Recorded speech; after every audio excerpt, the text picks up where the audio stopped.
My name is Melvin Felton. I think most of you all know me, and I want to thank you all for coming today to talk about any story. The rules are very simple. You just basically talk about your life story, talk about your career, past and present, talk about some of your setbacks and how you managed to overcome. That's basically what you do today. You got 5 minutes or less. If you go over 5 minutes, I have a bell back there in my schoolhouse. And it's good to see all of you. I got former instructors, I got fraternity brothers here, I got co-workers and program that's relative to the support service, VR. Got people from Lumberton who's in charge of mentoring programs. Got a Tuskegee Airman here too today. I think we should have some good stories today. Martha Marine. I don't want to forget anybody. And we have a beautiful lady coming in, and she's on the program too. She gets to be in charge of early college. She works downtown. You can sit over here. Okay, so we try to do this in a democratic way. The time that you sign in. The time you sign in, that's the time you go. So if you're an early bird, you get the word first, okay? First person is Grover Lewis.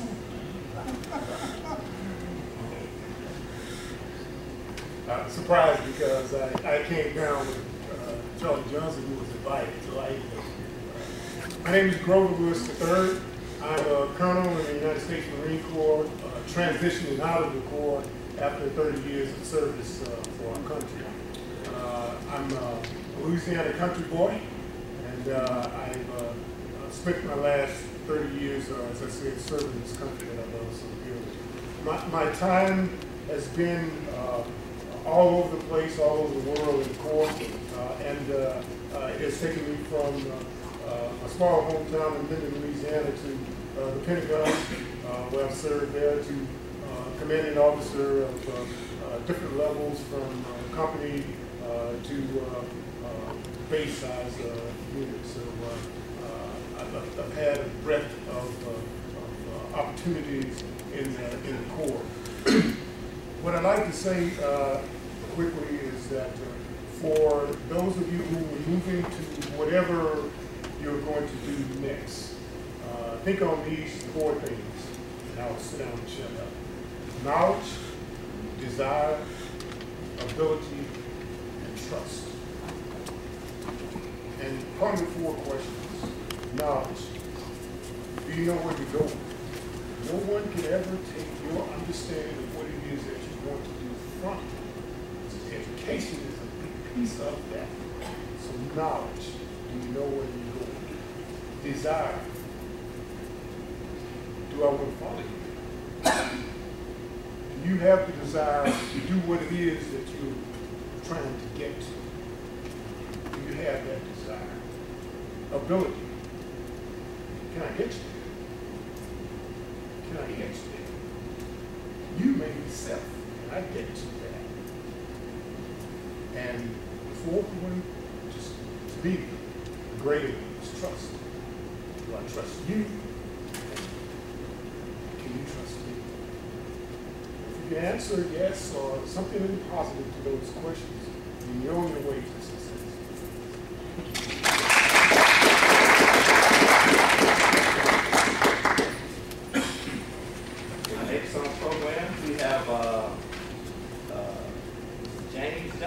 Yes, sir. I knew I would sign up behind this gentleman here. I'm going to have my cards here with me. This day in 1983, in a place called Beirut, Lebanon, there was 2 vehicles loaded with explosives that approached a compound that was the billeting area, the housing area for U.S. multinational force, including U.S. service members and French service members. Those 2 trucks, they reached the gate, they hit the building, the structure, and when it exploded, the building collapsed on itself, killing 299 people total. 241 of those are U.S. American service members, including 220 United States Marines, 18 United States Navy personnel, and 3 U.S. Army soldiers. That was the worst death toll for the United States Marine Corps since Iwo Jima in World War II. And I say that because today we need to recognize that we're still at war. We've got men and women today that are in Afghanistan in harm's way. So today, all across the United States, there'll be people recognizing and honoring those who gave the ultimate sacrifice for their country. So my point is service. Service is very important. And we need to understand that it's an honor to serve. And also that the freedoms that we have within this country are not free. There's a sacrifice, there's a payment to that in a lot of different areas. My name is Charlie Johnson. I'm from Jacksonville, North Carolina, born and raised, also reside here now. I'm retired Lieutenant Colonel, 25 years in the United States Marine Corps, 4 enlisted, 21 active. I'm a graduate of East Carolina University. Before that, Jacksonville High School there in Jacksonville. And wife, husband, married for 23 years, 2 kids.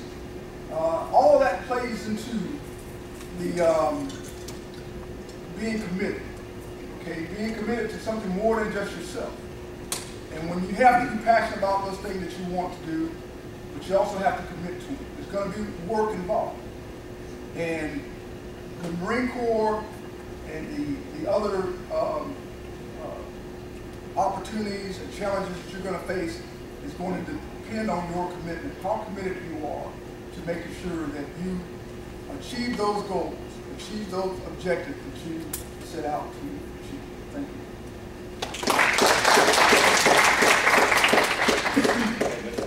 Taylor. Good morning. Good morning. First of all, honor to God. Praise to Him now and forever. Let me start my life. When I try to talk to an audience, I try to make sure that my words come out well, and I don't try to pick up words that I don't understand. So sometimes they have an urban flavor, sometimes they have little negative modifiers in my sentence structure. But just bear with me. I want to hope that we get this thing, my words out. Most of my childhood life and part of my adult life, I was told I was dumb, stupid. I'd be dead before I got 21. I'd probably be in jail before I was 21. I didn't learn to read until I was 8th grade and kicked out of school in 10th grade. So I've been through all kinds of stuff. So without an education, you find yourself trying to find jobs to buy things, tennis shoes or clothes, things of that nature.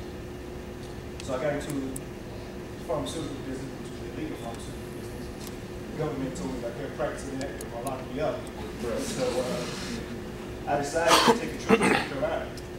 And when I took a trip to North Carolina, I ended up at JSCC Community College where I got my first start. And right here at this school, I took a commercial advertising course. Well, I thought I was getting on my feet, but I was diagnosed with right cancer. So here I was going to take chemotherapy for a year or more.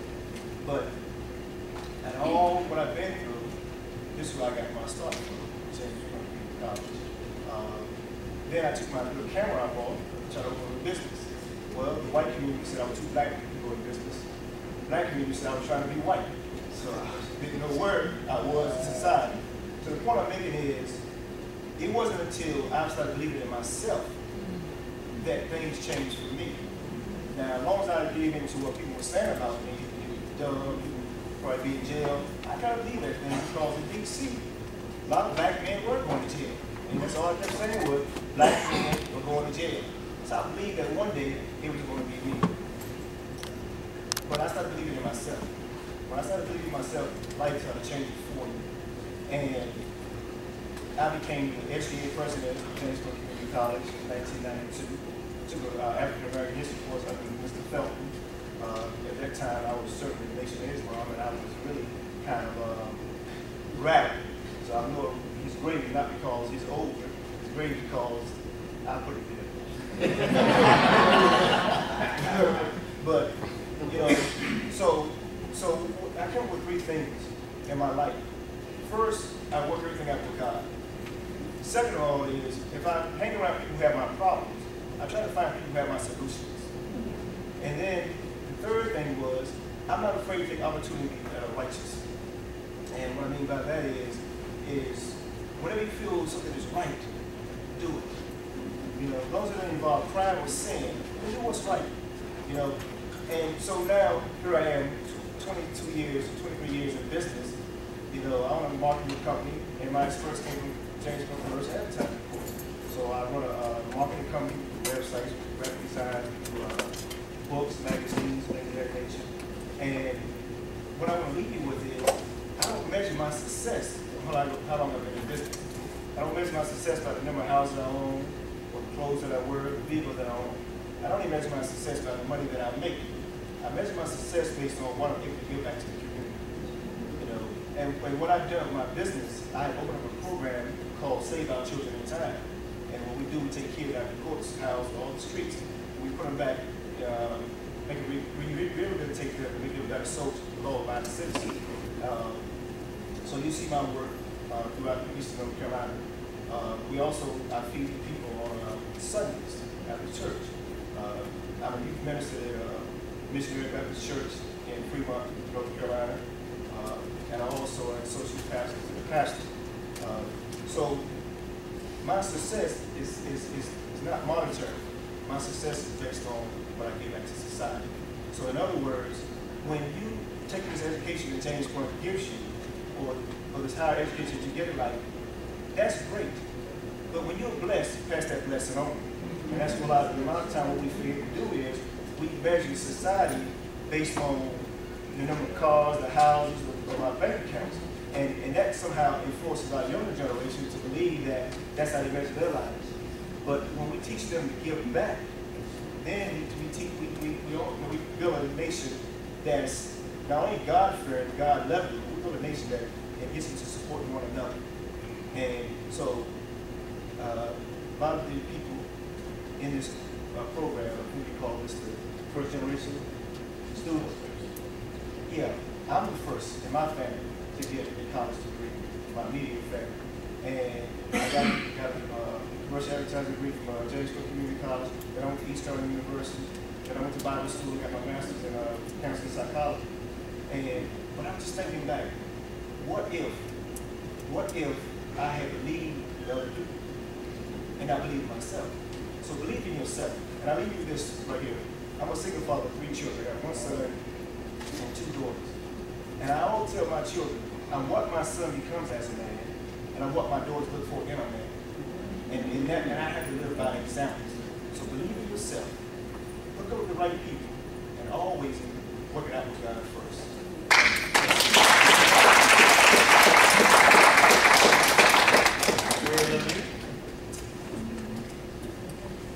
My name is Presided. I'm the General Manager of Felton on Ford, Wallace, North Carolina. I want to first thank Mr. Felton for inviting me to come here and speak and tell you all how honored I am to be a part of this town. I was invited last year to come, and I contracted the flu, which prohibited me from coming. So that leads me to tell you, please get your flu shot. That's bad. I'm going to get that bill out. I want to try to get the format that was given to me as closely as I possibly can. Firstly, I want to commend you for being where you are right now. By making a commitment to your education and the pursuit of a degree, you will without a doubt give yourself a tremendous head start in life. Doors will be open to you that would not have otherwise been open. If you haven't already learned, many things can be taken away from you during the course of life, but your education is not one of them. I wish I'd made the commitment that you have made by just sitting here today, but chose a different path for myself. Born in 1966, that tells you how old I am. A little town called Lyman, which is a crossroads. That's all it is.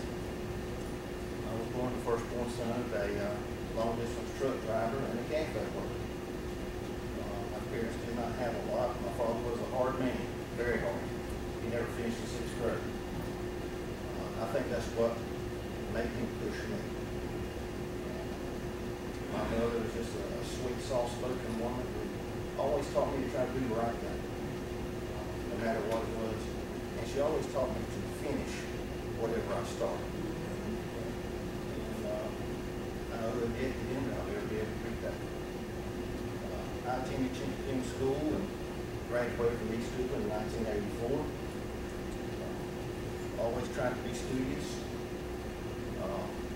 But I began working the first day after school in my 9th grade year because my father had a heart attack. And I needed to work to help our family.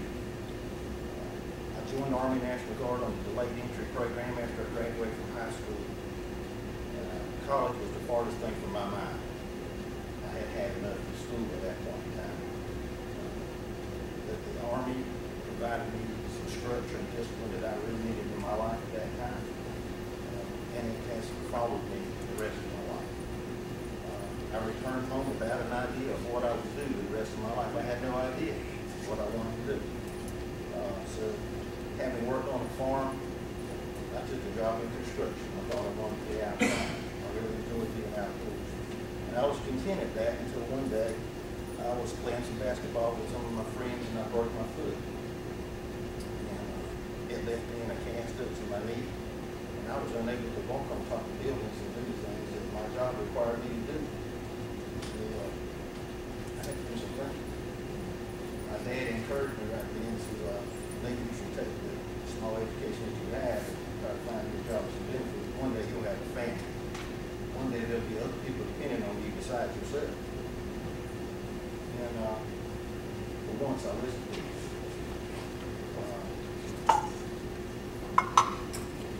Advice, and I applied for a job in the finance company in Wallace. I was hired as what they called at that time a customer service representative, which meant I had to learn how to interact with people. I did not know how to do that. I was very shy, and that was tough for me. In short, I was a bill collector, which meant I was not very popular with a lot of my customers. For the first 30 days of my employment, I went places I'd never been, saw things I'd never seen. I had doors shut in my face. I had various weapons shown to me. And I did not make a lot of friends. At the end of that first month, I stormed into my boss's office late one night and I said, man, this is not for me. I just don't think this is something I want to do the rest of my life. He told me, I think you should reconsider. He said, I think you have some ability and I think that you can do well at this job. And after some careful consideration, I think what my mom told me has stuck with me. And that was to not quit something that you started. So I went back to him and I told him, I said, I think I want to continue to try to do this, but I don't want to do what I've been doing the rest of my life. I said, I want your job. I want your job. So what do I got to do to get your job? So he told me, he said, what we'll do is we'll put you into a training program. Company office training program. So I started that the next week, and I went at it diligently. And in a few months, I completed the training program. And I became the understanding in the district of Felton. I was 20 years old.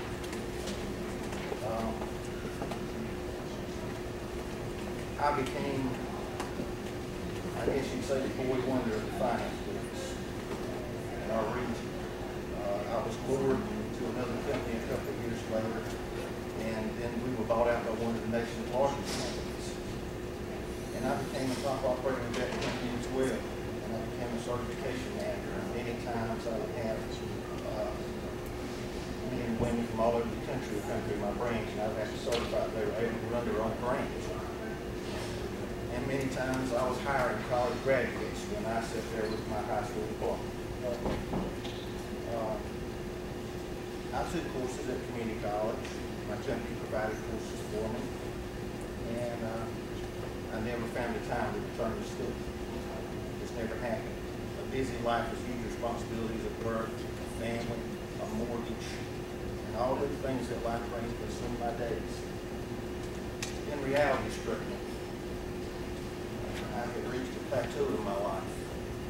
Even though I was a top performer in my job, I could not advance into middle management because my company required that I have a degree.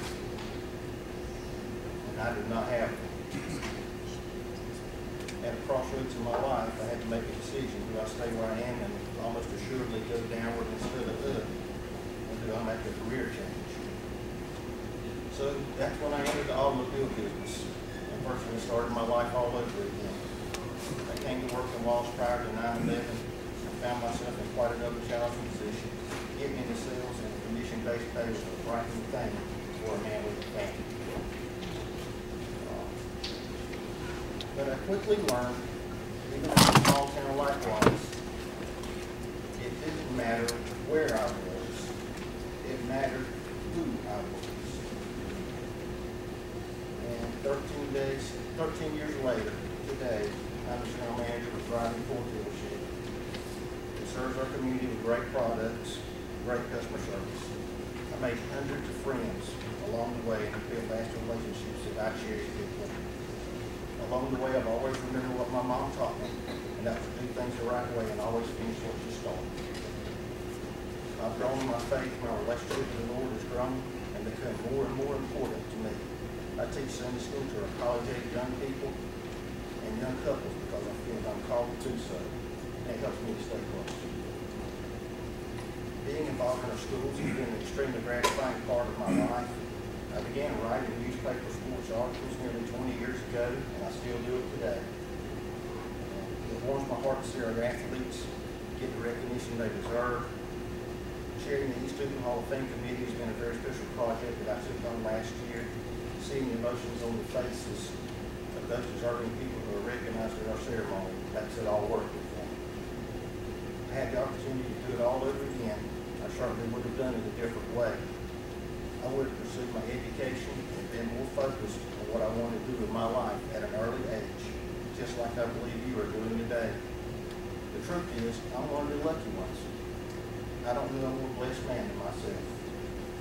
I've been blessed to be in the right place at the right time more than once in my life, and for that I will be eternally grateful. Determination, the will to succeed, is the thing that has driven me the most. Nothing drives me more than my own desire to do the very best of what I do.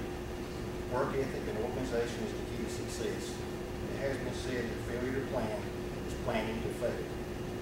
I believe that you're planning today.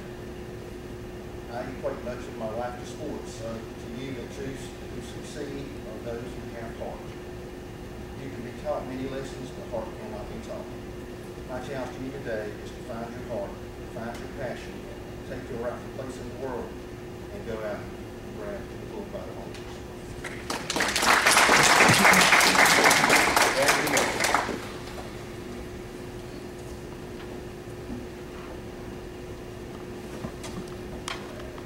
Good morning, everyone. Good morning. It is my pleasure to be here.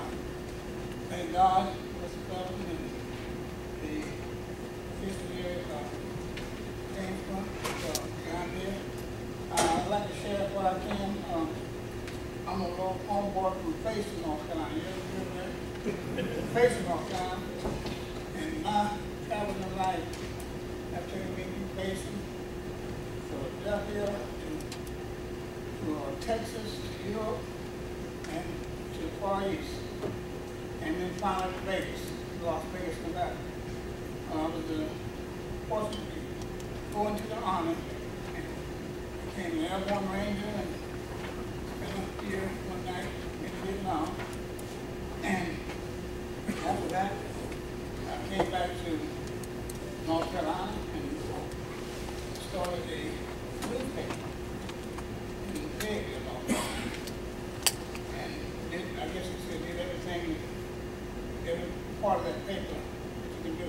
I'm just trying to say that you can do anything in life if you want to do it. Determine yourself to do it. All it takes is determination and stick with it. And you can complete it. I also had a auto detail company. Did the best in cars. So what I'm saying is you can have a varied career. And this college will teach you the basics that will show you how to go into anything. And in fact, like here in North Carolina, when incorporate, you just go to the Secretary of State's office, you get the papers, incorporate, and become a corporation. I've been blessed to, I went to school, I went to Dilla School in Las Vegas, Nevada, on the, well, been on the GI deal, so to speak. But after that, I was blessed to go on a show, a program called The Little Portrait. Some of you might have seen it. And let me tell you this while I'm on that. I want to tell you, there's a lot of things you can do in a short while. 20 minutes on a show like that can pay your student loan, you know. Put you on the road. Also, I've been blessed to be into theater. I was the founding director of Theater Showcase Theater. And did some acting in plays called like Presided, Green Pastors, and on God's Trombones, etc. I became a set director and a fundraiser for the Felton State University, raised funds for the college. I've also had the ability to be in the different sales positions. In fact, when Avon first let me in the sale, I was selling Avon. And I broke records. I broke records with Avon, and I'm proud of that. But like I said, that just goes to show you things you can do. When I was in Vegas, Las Vegas, I'm sorry, when I was in Los Angeles, I started selling flowers. Little blinking flowers, you know, those flowers with a little battery on it, and you blink, you put them on and blink. I sold, believe it or not, I sold 100 flowers every day. I was persistent in doing that. And it wasn't hard. I was in Los Angeles. In Los Angeles, in fact, Los Angeles County had more people than North Carolina had in the whole state. There were 13 million people in Los Angeles County. And at the time, I think it was about 5 million people in North Carolina. So I had a lot of people to be able to sell to. And I sold constantly every day, you know. God has also blessed me to have 6 children and 8 grandchildren. And for that I'm thankful. And I've been, like I said, God has allowed me to be involved in a lot of things. I've watched with Angela Davidson, Raleigh, North Carolina, Joanne Little era. And I'm proud to be here today. You notice that we have President Obama in the White House. And that's about it. But I want you to know that freedom and versatility in your career choices is your option. It's your option. You can do a lot of things, especially with an education coming from community college. So you don't have to actually go out here and necessarily look for jobs. You can create jobs. Create your own job. And again, I'm blessed to work for God a little bit. I worked for the devil for a long time. But my later years here, I've been blessed to be able to work in the church, and I'm so proud of that. And we have young people in the church, and I get an opportunity to teach them and so forth. But that's about all my story. And again, I just want to say thank you for having me here.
28-year-old Dupont County native.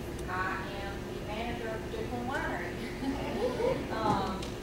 My team, I lead a team of individuals that are old enough to be my parents and grandparents. And as you can imagine, it's hard to lead people that are older and wiser than you are. I try to do it with my faith. I have a relationship with Jesus, and I'm proud of that. That is the foundation of my life today. But I like to use what God has given me in my experience in life to inspire others, like the team that I work with. I know we've all experienced tragedies in life, and typically there's one or two ways you can take a tragedy. You can either take the negative route or the positive route. I've always taken the positive route. For example, 2006, I had a serious accident where I was burned. I had third-degree burns on 30% of my body and second-degree burns on 20% of my body. I was in the hospital for 6 weeks, and I was seeking other types of therapies for 9 months beyond that. After I was released from the hospital, I began my speaking career. I'm a motivational speaker.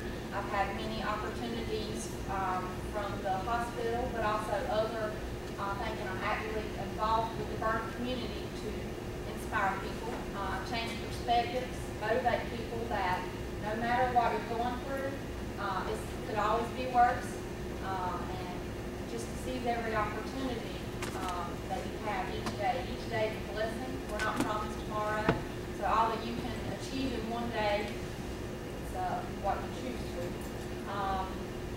Let's see here. For 6 years, I focused on my education, but I'm still focusing on my education. I love to research. I love to learn. I love to equip myself with more knowledge. So I read all the time, and I always seek opportunities to learn new things. Part of what equipped me to know what I wanted to do in life was volunteering for Candy Sharper for many years, which motivated me to go into the health field. I'm not gifted to be a nurse or a doctor, but I do want to help people with the health aspect of things. I started at Dupont Winery at the lowest portion, or the lowest job, tour guide, taster, waitress, and over the years I decided I wanted to grow more and more, so I took from the leaders that I had at the time, learned from what they did right and what they did wrong, to equip myself to be the youngest manager at Dupont Winery. I'm actively involved in church. I'm over a dance ministry, trying to get that growing, teach little girls how to dance for Jesus. I am part of the burn world. I am what they call a survivor offering assistance and recovery. So I go to the hospital and speak to people who are going through what I went through. That's actually the best way to be healed. That's what inspired me to come out on top of my burn accident, was learning from other people that have been down that road before and being inspired by where they are today. So I try to give back into that as well, because like I said, I try to be positive, and what I can give is a little bit of positivity, change perspectives. The motivation, or my way of motivating myself, is to have my life in order, so put God first, my family, my home second, and then my career, my education is third, and everything kind of flows from there. I make time for me and my hobbies. When things are bad, I know they can always be worse, and I believe that things happen for a reason. I believe I got burned for a reason. I don't try to focus on the negative aspect of things. I received a lot of blessings from being burned, so I wouldn't take it. I would not be burned today if I had the choice. I try to seize every opportunity to inspire, motivate, encourage, and change perspectives. Working at Dupont Winery, I get to meet a lot of people daily. So I kind of use that as my ministry to motivate people, to give them a little tidbit of my life, and actually have many opportunities open where I've spoken at different businesses to motivate their employees based on my positive attitude. I like to be respectful and show love. Sometimes a smile is the most encouragement a person can receive in one day. So I try to smile all the time. Lead by example at work. I'm not going to get staff to clean the toilet if I haven't done it myself. So I put myself right there in the midst of them and show them what I expect of them by leading by example. Continue to learn. I really think that learning and equipping yourself is what the best thing that you can do in life. Watch my own today, which is great. One of the things that I noticed that helped my life out is I reduced the amount of TV that I watched. That allowed me to research and learn things and equip myself with things that I wouldn't have ever had the time to if I was absorbed with myself in television. Make the most of every day, and I strive to grow in my areas of weakness by seeking the strengths in my teammates and people I come in contact with. One thing I would encourage you to do is surround yourself with positive people. People who encourage you and speak positive things over you. I kind of eliminated a lot of negativity right after I got burned. I didn't want to hear people say, "You're never going to look the same. You're never going to, do this or that." So those people were gone out of my life, and I surrounded myself with loving people. One other thing I try to always do is remain humble. Because every opportunity that God has given me is a blessing. I appreciate all things. I'm thankful for this opportunity today, and I hope that I can make an impact and inspire you in one level. I was your youth less than 7 years ago. And through my faith and positivity, I've been able to move beyond the storms in my life and rise above the circumstances. We always are going to have circumstances that can alter your life. It's your decision to choose which way you're going to go. And finally, here is a lyric from a song that inspired me at the depths of my weakness. Late in the midnight hours, God's going to turn around and He's going to work in your favor. You let it. So that's my little last note. I hope you all the best. Thank you.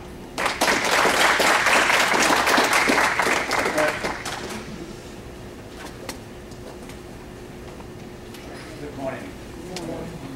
First, I want to give honor to God, our Lord and Savior, Jesus Christ, the giver of my life. I consider this a privilege and an honor. Mr. Felton invited me to be here today. I had buddies to come up, and I tried desperately to reach him on his phone. He did not answer his phone. So I accept this day as a day that the Lord has made, and we're going to rejoice in it. And the Lord would not have me to reach there, because this is what the Lord would have me to be today.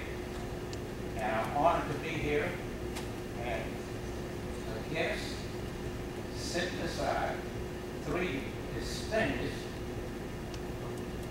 point Marines, retired Colonel Lewis, brother here, and we're no strangers. If you know anything about the history of the Marine Corps, I'm not going to go into that, but what I do want to give a brief overview of who I am and what I stand for. And being Marines, they can relate to that. Because we, as Marines, we didn't ask, we tell. In this life, I tell people to consider, because that's what you have to consider. In this life, it's like a road map. You have to plan for it. Now, I'm quite young, I'm speaking to the 21st century people, but I'm from the 19th century. And I want to say, I'm a father. I raised 5 children, and I raised one of my sister's oldest children. And I consider I have been very successful in life by the grace of God. 5 children, they're all professionals. I have 2 doctors, a certified accountant, an engineer, and a son as a journalist. So I feel that I have paid the price. And I hear people say over the years, I don't want my children to go through what I had to go through. I did not either. But you know what? I made sure that they didn't have to go through what I had to go through.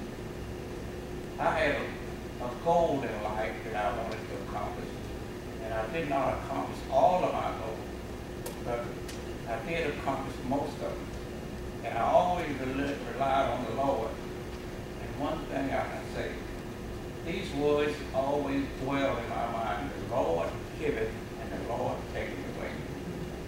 I was blessed with a very brilliant mind to accomplish things. But my lifetime has been spent. What the Lord gave to me, I want to pass it on to someone else if they accept it. And the reason I thrive on that, the young man spoke peacefully. He made the remark about the small town of Wallace, North Carolina. Incidentally, the gentleman spoke down there. I'm originally from Alabama. Migrated to Ohio by the way of Jacksonville. And ended up in a small town of Wallace, North Carolina. Would you believe it?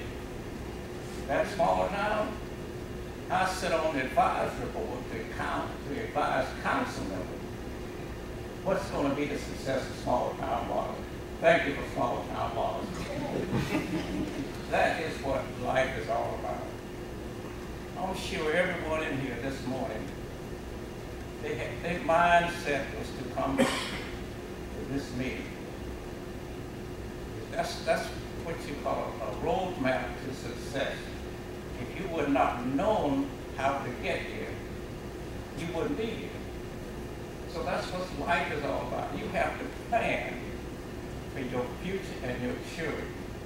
That's the reason why I am so committed to the young people of this generation.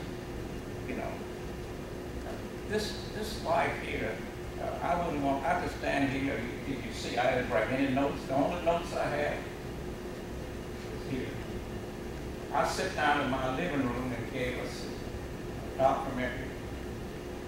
And after 2 hours, the gentleman said, I can't handle it anymore. We'll talk about that later. Because most of the young people in here, I'm very young, you know. You can't relate to what I, so why should I burden you with what the past? But I want to burden you with the future holds. And at the call here, we part of a group that was in Washington, D.C. and June the 28th. And the Commandant's theme was, do not dwell on the past. I am the Commandant, is committed that you receive what you deserve, not what my predecessors gave you. And that was his theme throughout the meeting. And I'm going to share something with you.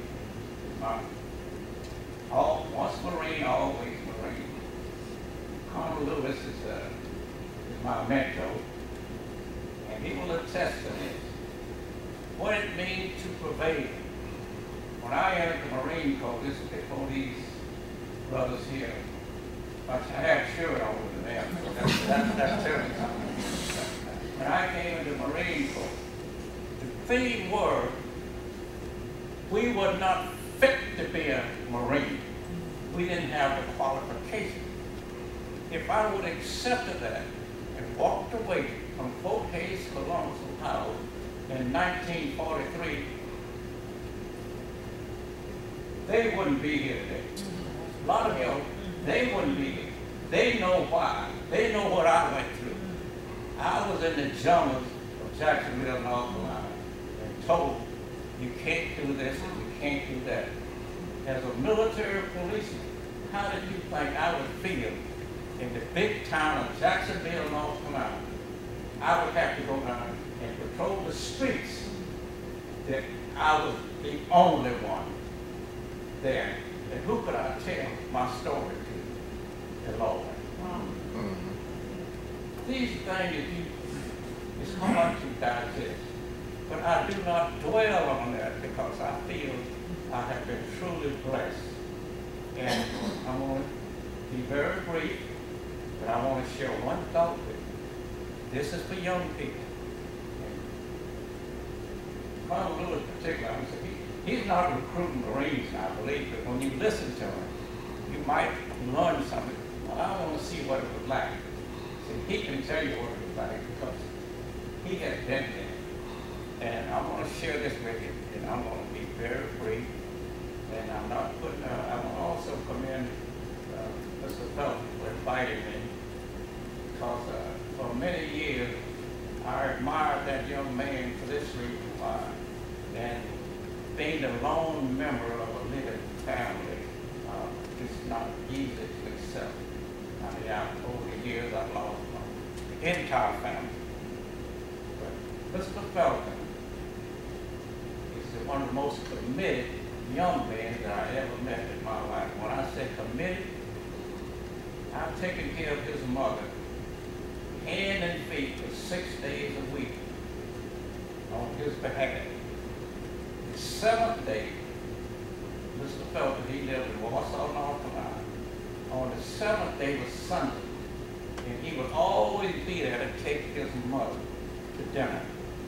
Now, she cooks after I go shopping for her. She cook and prepare food so he could bring it back to Warsaw. She didn't take his mother to Golden Corral. No, he left the food home and carried mother to Golden Corral. That's why I really commend a young man like that. And I appreciate that, Lord, because I had people to take care of my mother.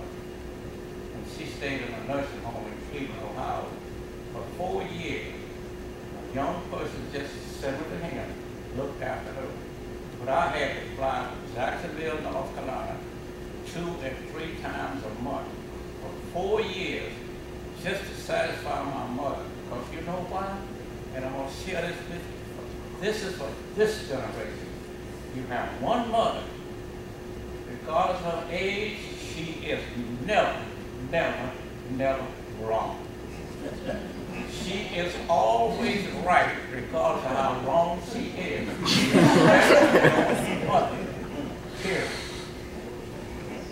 I knew mother asked me things that I knew was wrong, but I said, Mother, you are so right. She was happy, and that's all that was the matter. But if I would have told her the opposite, I would have been miserable.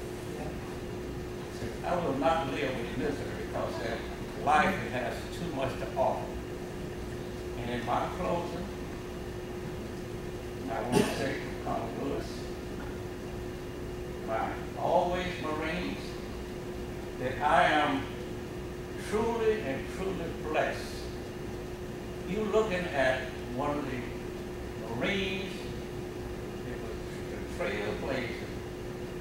When in the Marine Corps, when they told me I wasn't fit, they could have me. But you know what? I found out over the years, they looked at your health record before they would accept you. And when they looked at my health record, 4 cases alone accepted me. You know what they accepted? They accepted a Marine that had, until 1 year ago, had never been sick a day in my life.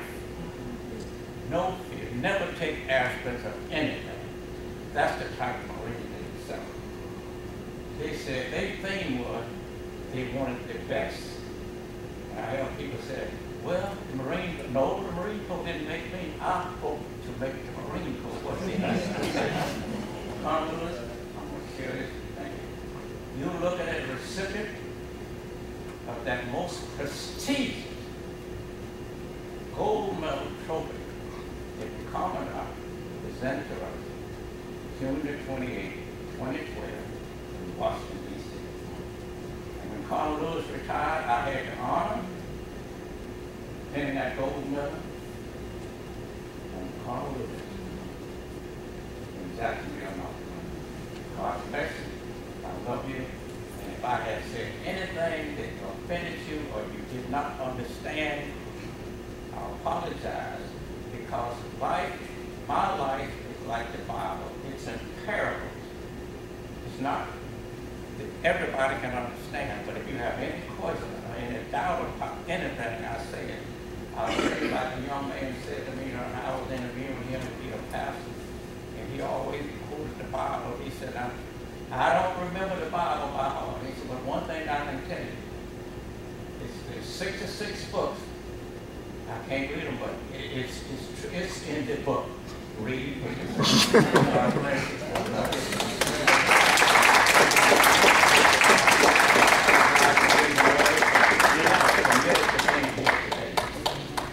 you.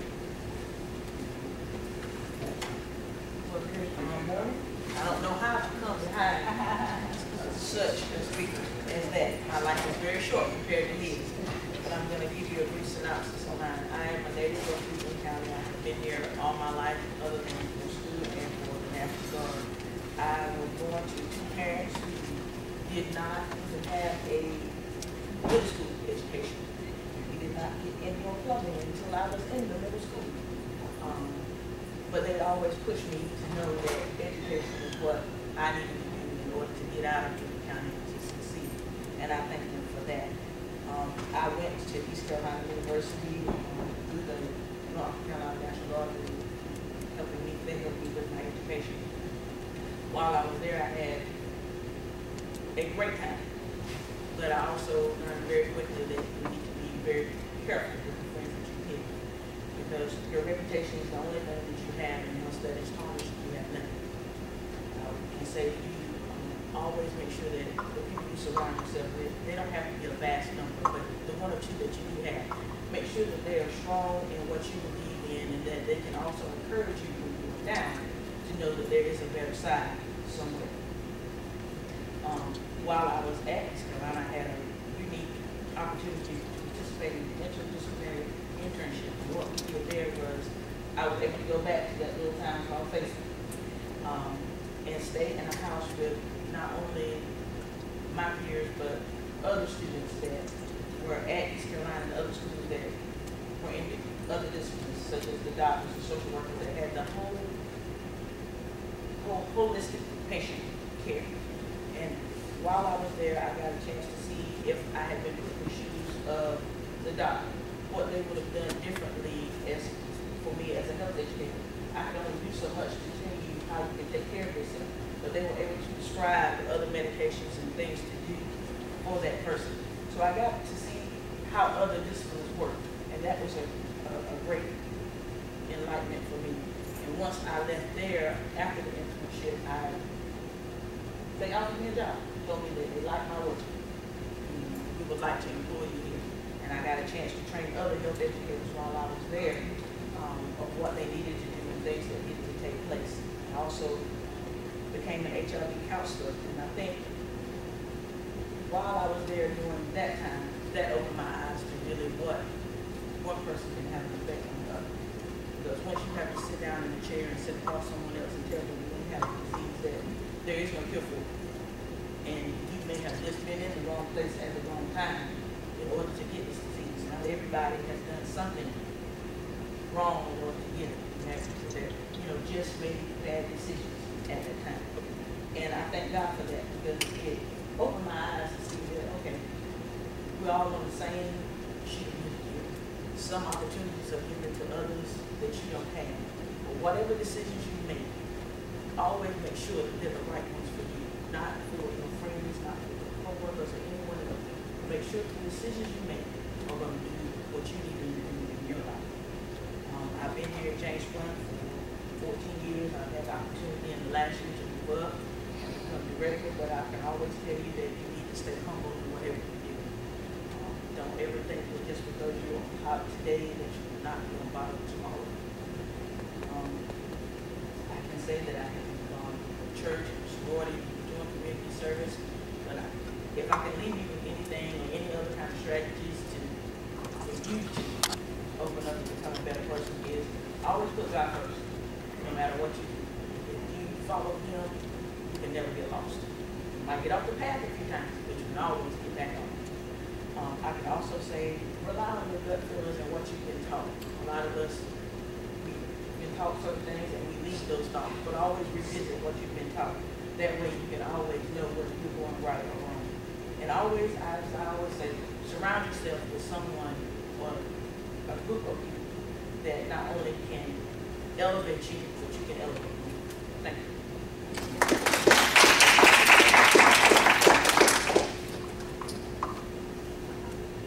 Good morning, everyone. My name is Melvin, and I work for an agency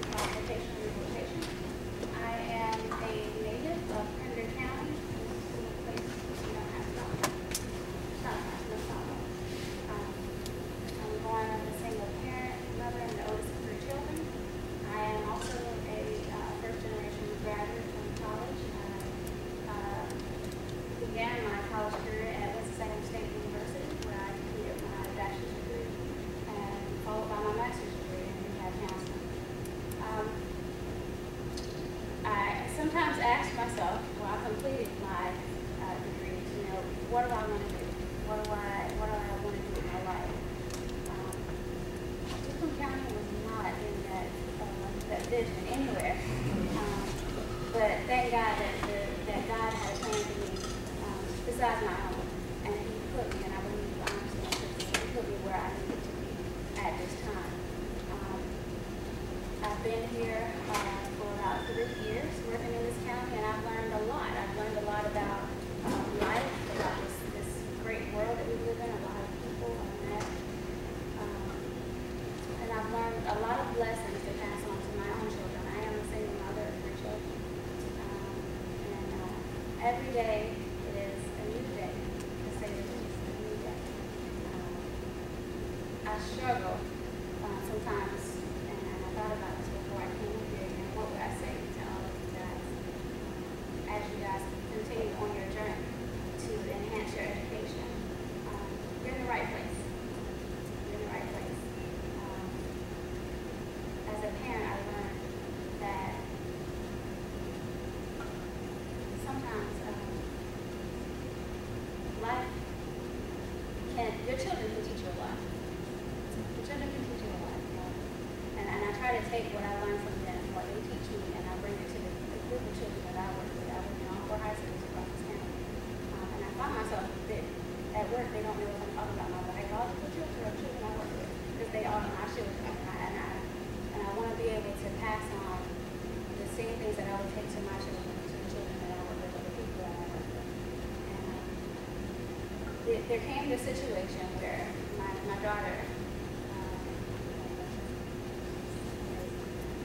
she got into a little bit of trouble at school, and she was like, "Mommy, but all I did was do my work." She finished fast, and I got to finish, and I was done, and all of it was right. And I said, baby, that's good. You finished. That's what I send you to school for. You do your work, and it's great to cross that finish line.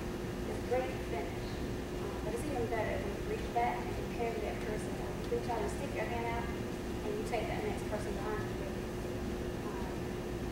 So the things that you guys learn here, take them with you, turn around, and don't be afraid to reach your hand out for the next person, and pass that on and keep giving. My motto at my college is enter to learn and depart to serve, and I truly and wholeheartedly feel that is how I want to live my life. I entered that place to learn. You entered this organization, this school to learn, and then turn around and serve and give back. I commend you guys on everything that you've done this far, and I hope that you can continue to be successful. Our agency works with you guys in the community. We're another community resource for students, particularly my high school students, and helping them to get where you guys are. I have information up here for you guys if you're interested. We work with individuals to help them on their career goals. We want to help you develop a plan and just be another outlet for you. We help students look at different schools. We help them pay for it. And pay for books and pay for supplies. And then once we have finished our focus on the training and getting prepared, then we're going to help them with employment. And so we're right here as an employment resource for you, training many different backgrounds, many different fields, from cosmetology to truck drivers. We have nurses, teachers, just about anything you can think of. And our agency can be another resource for you guys to use, or for someone who may know use our services. So we're here, our office is right here. You can just go behind the unemployment office. I have my card, so that's one of the assistance to.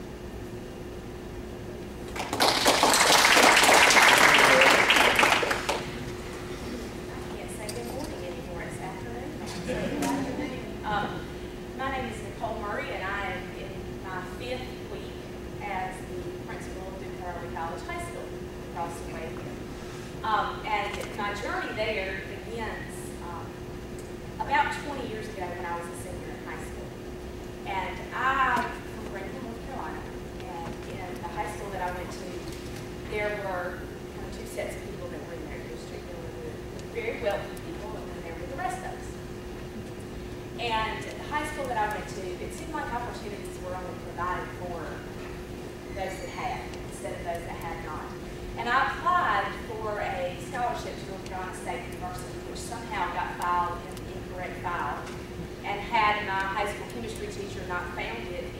July 13th and retrieved it, then I would not have won the scholarship that allowed me to attend that college. I was going into textile chemistry, and I was going to work with my beakers and my test tubes and do all kinds of things in the lab. And that was my plan. Well, God had other plans, which you just spoke of. In my sophomore year, I was, as a chemistry major, I was contacted Disabled Student Services to help a young man who only had peripheral vision in a chemistry lab. Now, a chemistry lab at college is hard enough, and when you cannot see, and it had to be modified, that was very, very difficult for him. But that changed my path. And because I was willing to listen and to see that maybe what I thought I wanted was not really what I wanted, I worked with this young man and thought, my heart is really in teaching, in working with all kinds of students, whether they're the haves or whether they're the have-nots, that all of them deserve a chance. And when no one else wanted to give this young man a chance, he said, I'm going to college. Doesn't matter that I can't see, I'm going to do it anyway. And so that was the first change in my path. Well, the second change in my path came when I graduated with my teaching degree, and I married this fellow from Cypress Creek, which is down at the very bottom of Duplin County, and I had never heard of Duplin County, but here I was, and I was teaching, and I was terrible. I was awful. You look back over the first years of your career, maybe we were the same way. But I had to think back on that situation in college where, this is where the Lord is pushing you, this is what He wants you to do. And so I surrounded myself with people that helped me learn how to be a teacher, to remind me that, you have that teacher that advocated for you. You be the one that advocates for these kids. And I bet any of you sitting out there has had somebody at some point in your life that has advocated for you. And so I went on to become a chemistry and physics teacher, and I got pretty good at it. And then this thing called the JSCC School of Engineering opened. And my son, who's in 5th grade now, it was the year before he was starting kindergarten, and that was the only science teaching job in Melvin County. I didn't want to do that. I wanted to just be in a regular classroom doing that same thing that for 10 years I had done. And I had to listen to all of them. And so I went, and it was the best thing that I ever did. And I got really good at teaching in a different way. And then the James Keenan School of Engineering became this thing called Duplin Early College High School. And we fought for it, and we fought for what was the best for these kids. And so I began to plan, I've done this teaching thing. It's okay. Let's try something different. So I started to fill out graduate school applications, which scared me to death because I hadn't been in the classroom as a student in probably 16 years. And I was going to apply for the Principal Fellows Program in East Carolina, and I'm going to go and learn so much and maybe try something new. And the second week in September, my principal at the time comes to me and says, Superintendent wants to see you. I said, oh, and I began to think back, what have I done? And I thought, oh my God, I've come and I've taught my kids and I really advocated for my kids, and what in the world? And he sits me down and he says, I know you have this plan, but I need to move your principal to a different position. I need to do this now. And I don't know that I said anything because I know he looked at me and said, are you listening to me? And when I picked my mouth up off the floor, I said, okay, I'll think about it. He said, go ahead and pray about it. And I did. I was walking to the car praying about it. You're doing it to me again. I'm planning and I'm planning, and he had a different plan for me. And so as I said, I've just completed my 4th week in this new role. And I feel so young. And I made lots of phone calls to say, how do you do this? And maybe I should know this, but how do you do that? But I'm learning. And it wasn't my plan. But I know that I've got people out there that are advocating for me in the same way that I'm advocating for my students. And so yes, go to your classes and plan your education and plan what it is that you want to do with your life. But I'm standing here on the cusp of a great opportunity, and now I'm a principal. And in July, I will be a principal and a graduate student, and a mom and a wife, and a Sunday school teacher, and all these other things that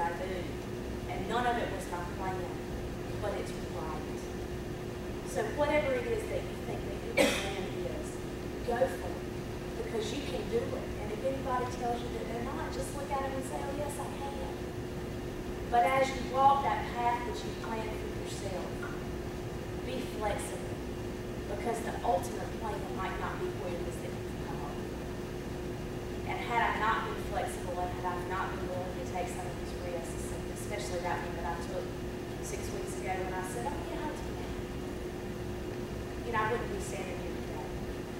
And so all of you are doing a wonderful thing by continuing your education. Continue it just as far as you want to go. But always remember that the best laid plans might go in a different direction. And it might go anything that you do. So God bless all of you. And I wish you all the best.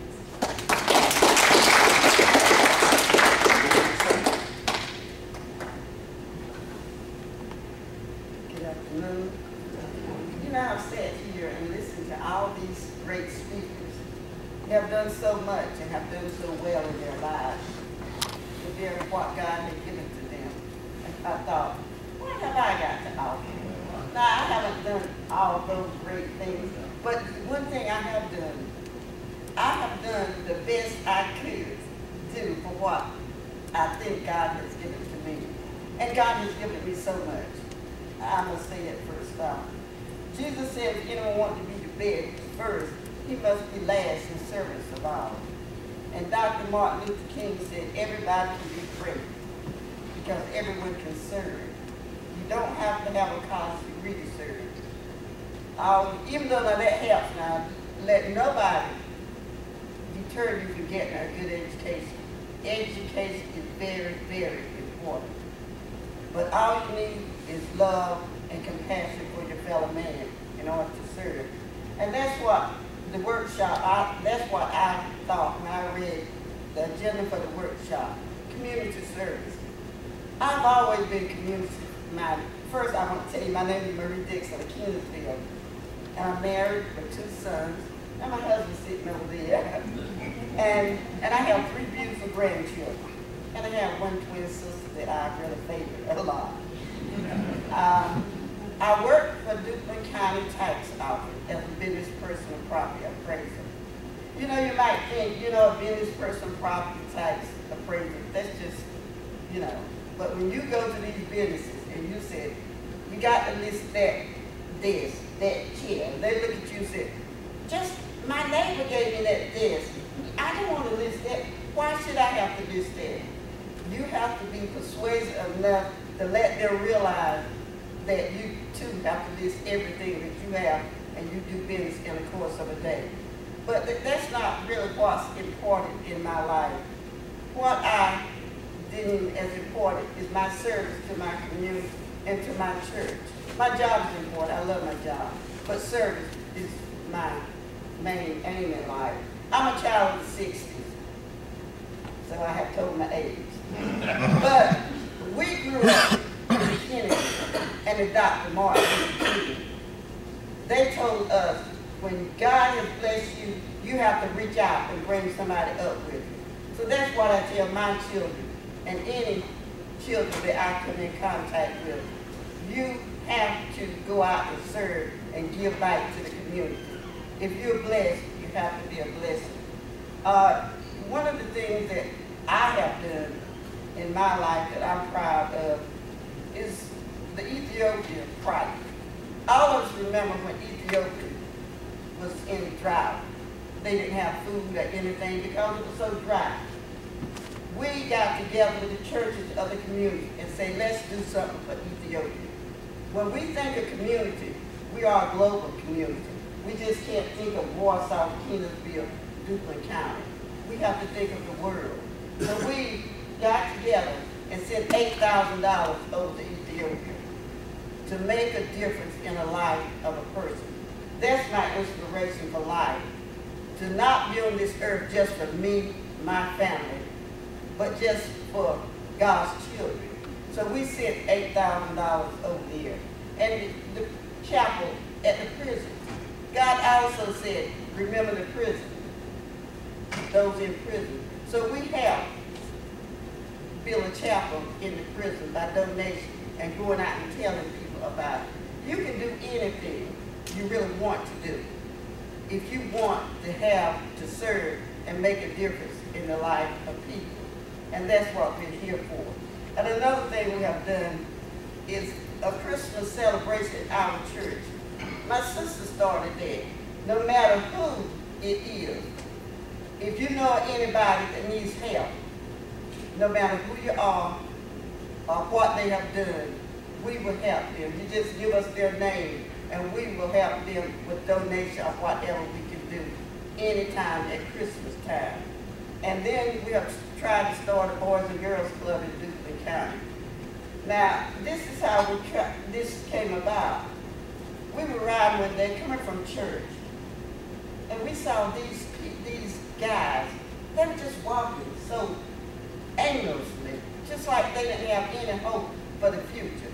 And I told Lucia, I said, Lucia, that really hurts my heart to see these young people just wasting their life away.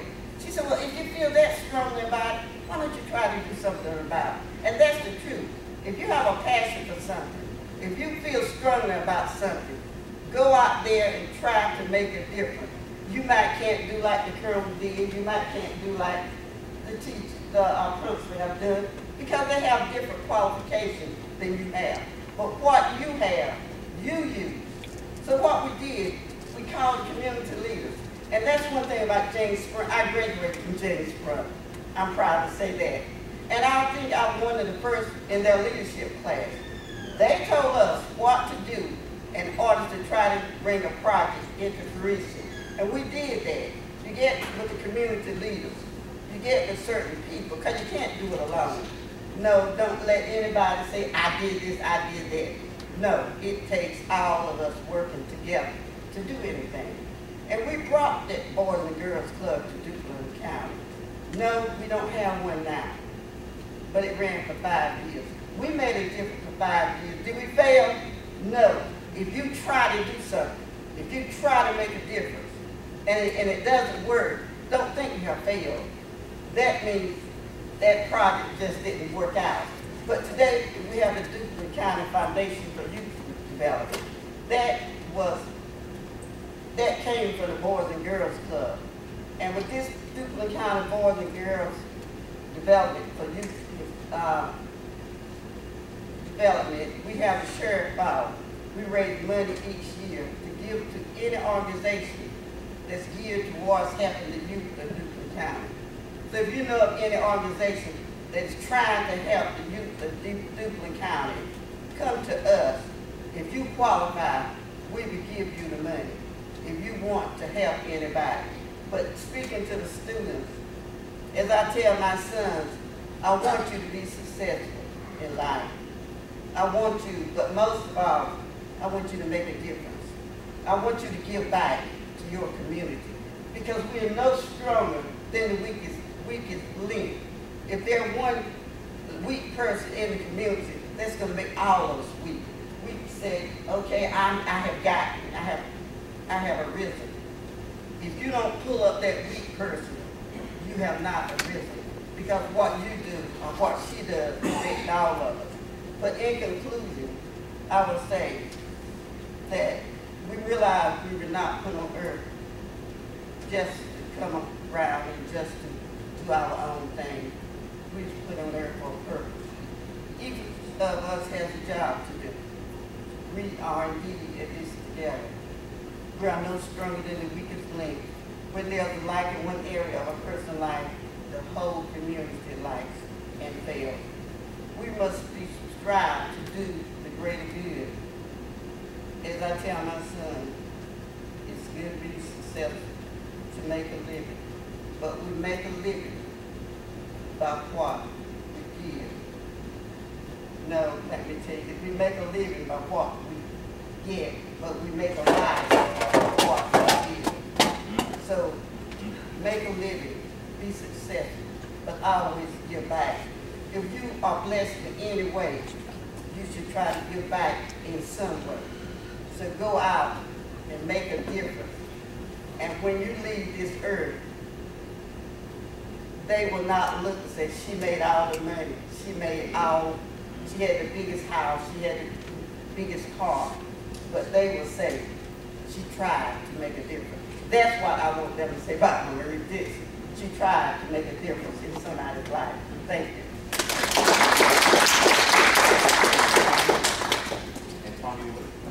How are you all? If you can bear with me, I just reached out to me and it's also a little tough to stand up and get a little cramped up. It's a pleasure to be here for you all and be amongst this kind of rich speaking. I don't hold the camera to any of them, and I've accomplished nearly none of the things that they've accomplished, but I will. I will get to that point. I met Melvin Felton through a good friend of mine. Many of you all may know him, Presided. He's a professor here, and he's a brilliant man.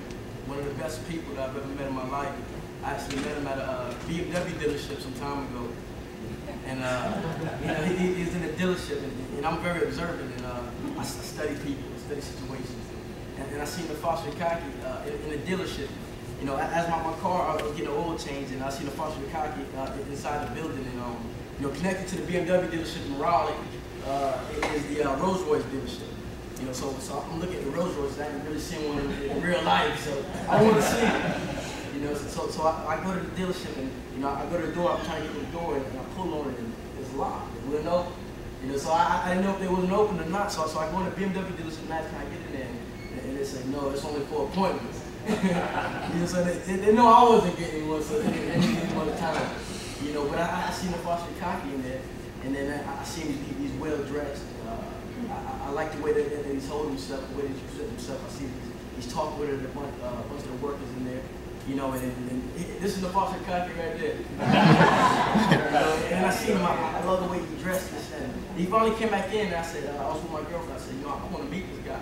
You know, I want to talk to him and see who he is, you know, what he's doing. And this and that, you know, and I spoke with him, and you know, we connected off the bat.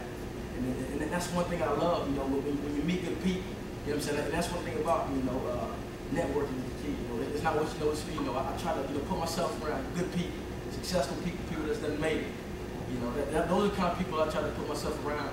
You know, I know I can't hold a candle to what they've accomplished, but if they can give me something, I don't want anything monetary, I don't want their money, but they're willing to give me a little bit of knowledge. That's all I need. I can handle the rest. You know, and I'm a firm believer in that. So as the Presided and I we're talking, you know, and I just love his accent. He's from Sierra Leone. You know, from the motherland, and you know, we're talking, and he starts telling me, I don't know why, I don't know if he's just open or not, but we start hitting it off and talk about an hour. I don't know about everything. He told me about some books he said I should read, but you know, I believe that he may have seen something in me, you know, because he introduced me to some books, and I went off and read them, and they were awesome. And so we connected, and we exchanged numbers, and I didn't know if I ever hear from him again. You know, I didn't know if it would be one of those kind of things where he just, you know, wanted to make, you know, he didn't really want to hurt my feelings or what, you know, but later on that week, you know, I gave him a call because I ended up going back to Raleigh. You know, I'm a business student. I'm a student at the University of North Carolina, Pembroke. I'm a senior. I'm a business and marketing major. And I also, you know, work for the university as a program development coordinator. And I recently started a program called MADE, and another program that's, you know, a filter program for MADE called MFTF, Made for the Future. MADE stands for Minorities Advancing for Distinction and Empowerment. You know, so basically what I was wanting to do with that organization was, you know, I came up, and, you know, I've had wonderful parents. You know, I got the most beautiful mom. You know what I'm saying? She's the most beautiful woman I've ever seen. You know, I'm blessed and further been put in my life. You know, and my dad, my stepdad, he's awesome, man. He's a Marine. I know this gentleman. His wife and my mom, they work together. They're real good friends, and so it's real good for me to, you know, have seen them here today. But you know, my mom, you know, my parents, they always believed in me. And they poured into me, and they told me I could do it. They told me I could make it. You know, and they instilled these things into me until it finally got to a point where, you know, I really believed it, and can't nobody tell me any different. But still, you know, sometimes I see a lot of parents that they get down when they see their kids, you know, they haven't, you know, really fulfilled their destiny, and they haven't really arrived or reached the, you know, the potential or got to the point where they could get to. They may have chosen to take the wrong path or what have you, and I feel sorry for them because the truth is, you can teach your kid anything in the world, you know what I'm saying? But ultimately, it's his decision, it's her decision to take the path, you know what I'm saying, that he doesn't take, you know. That's the decision, you know. Life's about choices, and we all have a choice, you know. So I get sad when I see, you know, parents, and they get down on themselves, they feel like they failed. You know what I'm saying? Because their child, you know, hasn't really gotten to the point, you know, saying, that he should have gotten to. You know, and I said to say this, earlier on in my path, you know, I took a lot of wrong directions. Even with, you know, the great parent that I had, like I said, I got the best parents. You know what I'm saying? I grew up, I didn't want for anything. Grew up in a nice middle class family. I've had the luxury and privilege of being able to travel the world a little bit. You know, I've been all over Japan, Brazil, in different states, and you know, I've done all those things. And you know, that's in my mind. I thought that was small, but a lot of kids, you know, they haven't been out of their small town. You know what I'm saying? You know, they haven't seen anything. So my perspective on life is, you know, a little bit different. You know, and I thank God for it. You know, and so like I said, you know, as I'm growing up, and you know, I made a lot of wrong decisions. You know, my mind, you know, earlier on, it was focused on, having a name that rings bells. You know, I wanted people to know who I was. You know what I'm saying? When I went to somewhere, you know what I'm saying, I went to a school, I went to a mall, I wanted everybody to know me. You know what I'm saying? And that came with the good and the bad. You know what I'm saying? You know, it came with the good and the bad. You know, I was never just really a bad kid. I was just a little bit aggressive. You know, I grew up and I've been boxing my whole life. I've been wrestling my whole life. And through those sports right there, it gave me a mentality, never quit, you should never die kind of mentality. You know, and I was never, you know what I'm saying, you know, willing to, you know, step down for competition. If it was there, I would handle it. You know what I'm saying? The truth is, you know, that is the best thing to do. You know what I'm saying? You know, and I understood that because you know, I'll get to that point, but I seen that later on. You know, so like I said, I've done a lot of wrong. You know what I mean? But you know, I've always had, you know, a spirit in me. I've always had a very strong relationship with God. And, I mean, he's done so much in my life. You know what I'm saying? He's provided me so many different things. You know what I'm saying? He's been a miracle worker, and that's why I believe in him. You know, I'm telling you, I know him to be, you know, some absolute truth. You know, what I see in the Bible is absolute truth. I've seen him work miracles. You know what I'm saying? I mean, I'm a living, walking testimony right now. I'm 22 years old, but I'm telling you, I experienced it all. I've been through it all. I've seen a lot that 22-year-old, 30-year-old shouldn't see. You know what I'm saying? Or shouldn't know. You know what I mean? So I thank God for really, you know, providing me those experiences, because that's right there is what allows me to connect, you know, with the younger individuals, you know, saying, and my peers. You know, so my peers, they look to me as a leader, and you know, like I tell everyone, you know, I'm nothing. I'm not above anyone. Everybody's my equal. You know what I'm saying? You know, whether they, you know what I'm saying, you know, wearing shoes from Walmart, or whether, you know what I'm saying, they're 10 years old, or whether they're 30. You know, everybody's my equal. We're all equals. You know what I mean? It's all a matter of, you say, getting an opportunity and have the ability to do something with it. You know what I mean? And that's, you know, that's really what I wanted to form my program around. I saw that, you know, at my university, I saw so many, you know, some young, ambitious, and intelligent young men. And I seen that, you know, a lot of them were lost. A lot of them had identity issues. I saw that they didn't really understand who they are, or who they were. And, you know, sometimes I got to a point earlier on where I'm like, you know, it bothered me a little bit. You know, when these young kids they want to be like the rappers that they're seeing on TV. You know what I'm saying? Where they don't really understand that, you know, the rap music and all that stuff is entertainment. Those rappers and those singers, they weren't really living the lives that they preach. You know what I'm saying? And with that, you know, they're poisoning our younger individuals. You know what I'm saying? They're talking about the drugs, all the money they made through drugs, and they're talking about the gangs and the people that they shot and all, did all this and that. You know what I'm saying? Well, the truth is, 9 out of 10, none of them really did that. You know what I'm saying? And that's what our younger generation, that's what they don't understand, because if they did, they wouldn't be talking about it right now.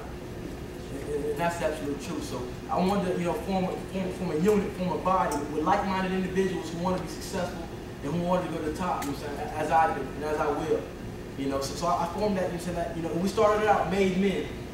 So I took this entire summer.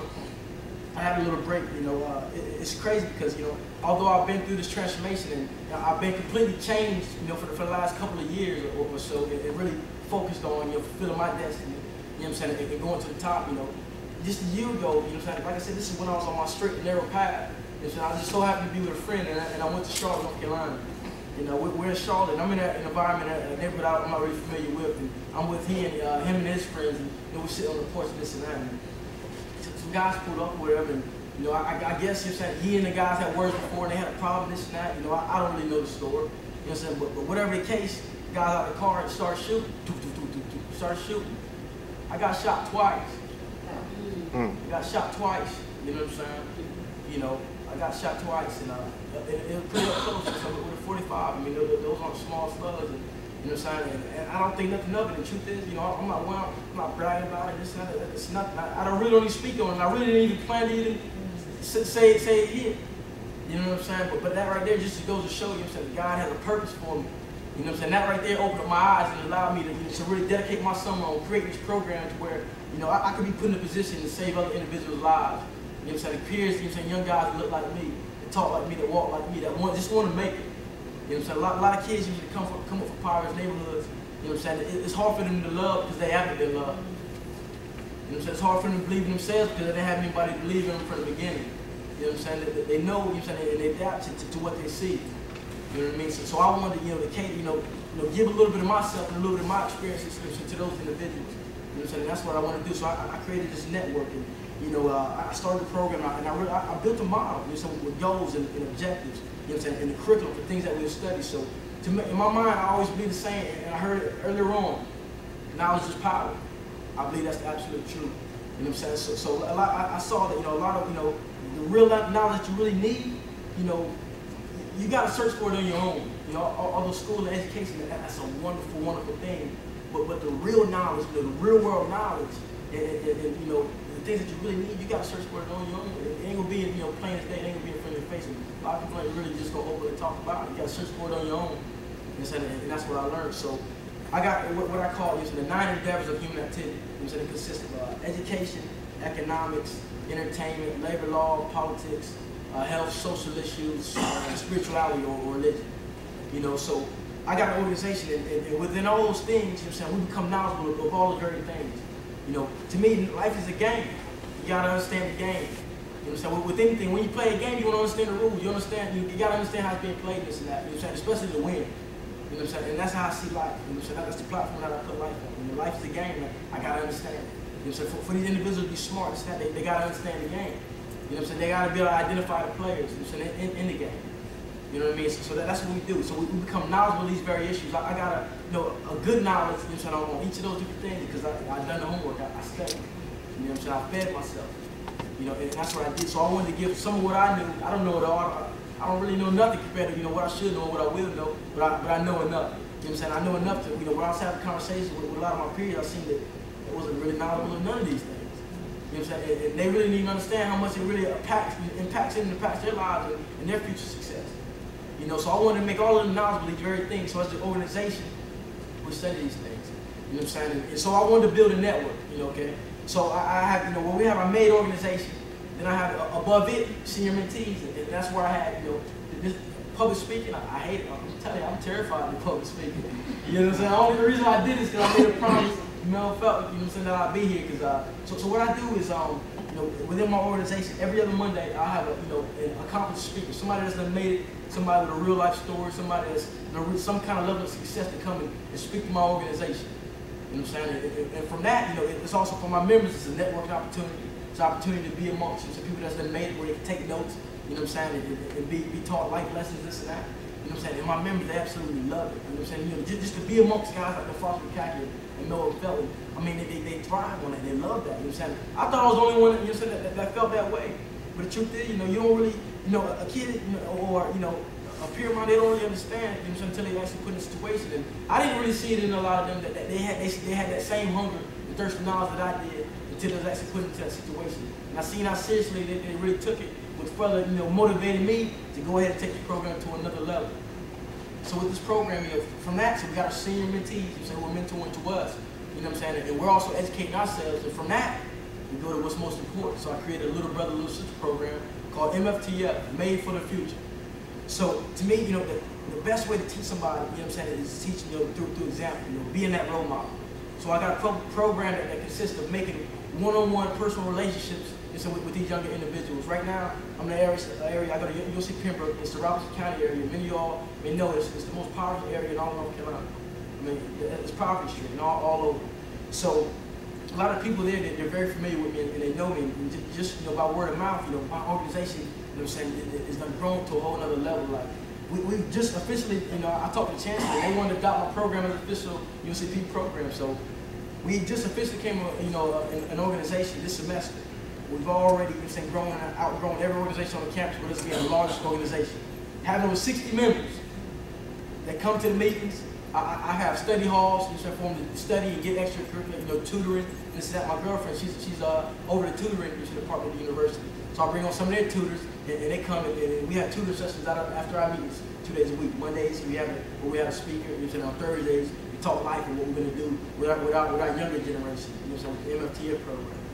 You know what I mean? So that's what we're doing. So with our program, I saw, I went to the schools, and right now we're working with 4 schools, 2 middle schools, 2 high schools, and a place called the Odom Home. It's a Baptist church. It's where the kids are in the state, in the possession of the state. It's kids that's kind of been in difficult family situations. It's almost like a group home kind of thing. So we're working with those kids. A lot of these kids, they've been forgotten about.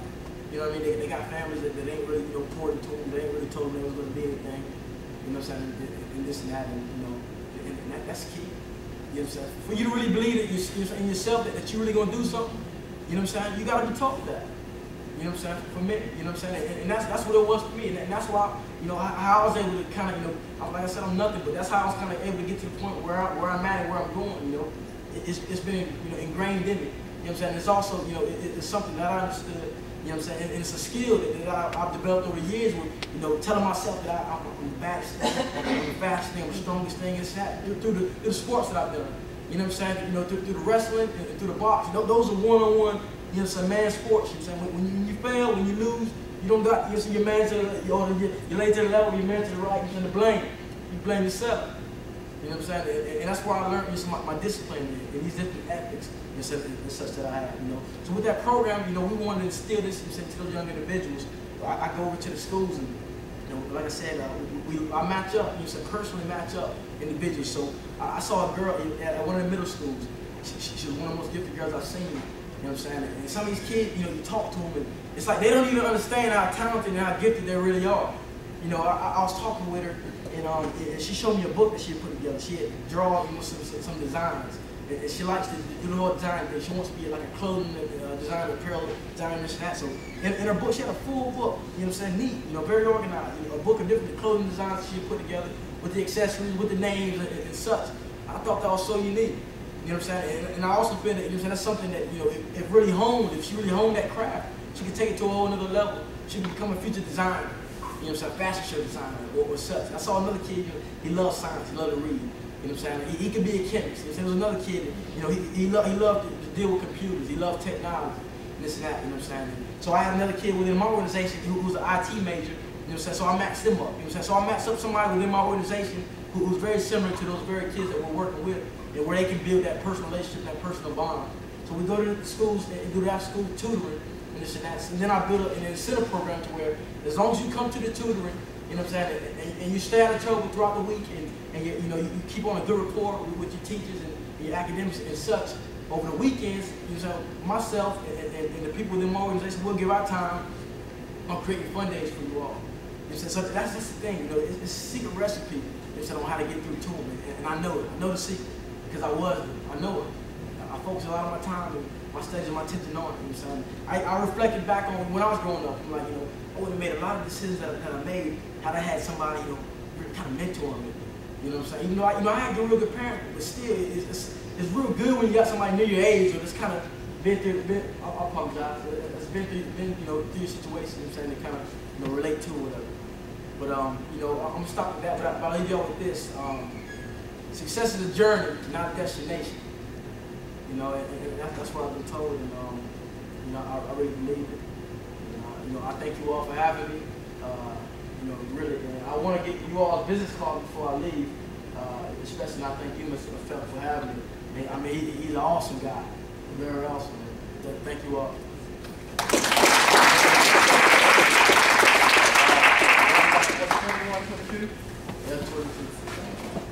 Okay, Mr. Dan Davis. Thank you for inviting me, Melvin, and it's always a pleasure to be here every year. I always learn a lot. I also want to thank all the presenters. I'm learning something today too, and particularly thanks to all of you in the service, the men on my left, men on my left, men on my right, and the young lady here for your service, because that's so important, and we owe you all a lot of gratitude. My name is Lynn Davis. I'm Small Business Center Director here at James Franklin Community College. I grew up in Eatonville on a tobacco farm, a turkey farm, and was fortunate and went to James Community High School. Was fortunate enough to go to college. I also received a master's degree in business administration, and from there I went to work with IBM in Dallas, Atlanta, and San Francisco before deciding to come back to Different County and got married late in life, and she raised a family here because I felt like this was a good place to raise a family. While being back here, I've done a number of things, including opening my own business, which has its rewards and its heartaches for you who have done it or are thinking about doing it. But I have two teenage daughters who are in college now, thank goodness, and I'm trying to keep them on the right road. But basically, my job as Small Business Center Director is to help people open businesses and to help small businesses grow. And from that, I learned a lot also, and there's a lot of great ideas out there, but I would tell you as far as words of wisdom, because I know we're running out of time, my word of wisdom today is to, if you haven't already, you need to start and maintain an active resume, whether you are currently employed or hope to be employed, or whether you hope to have your own business one day, and you'd be surprised at what things can go on your resume, not just experience working, but things that you have done in your community, volunteerism, things that you've done with your family, things that you've done in your church. What people want to see, whether they are looking to hire you or whether they are looking at you to give you a loan to start your business, is what kind of experience have you had? And the smallest of things could be a big thing in the eyes of an employer or in the eyes of a banker or someone who might give you a loan. So if you need any assistance creating your resume, I'd be glad to do it for free. My services are free. My office is right here in Boyette, and I'd be glad to meet with any of you, regardless of your age or where you are in your career or where you are in your studies, to start that resume. Thank you.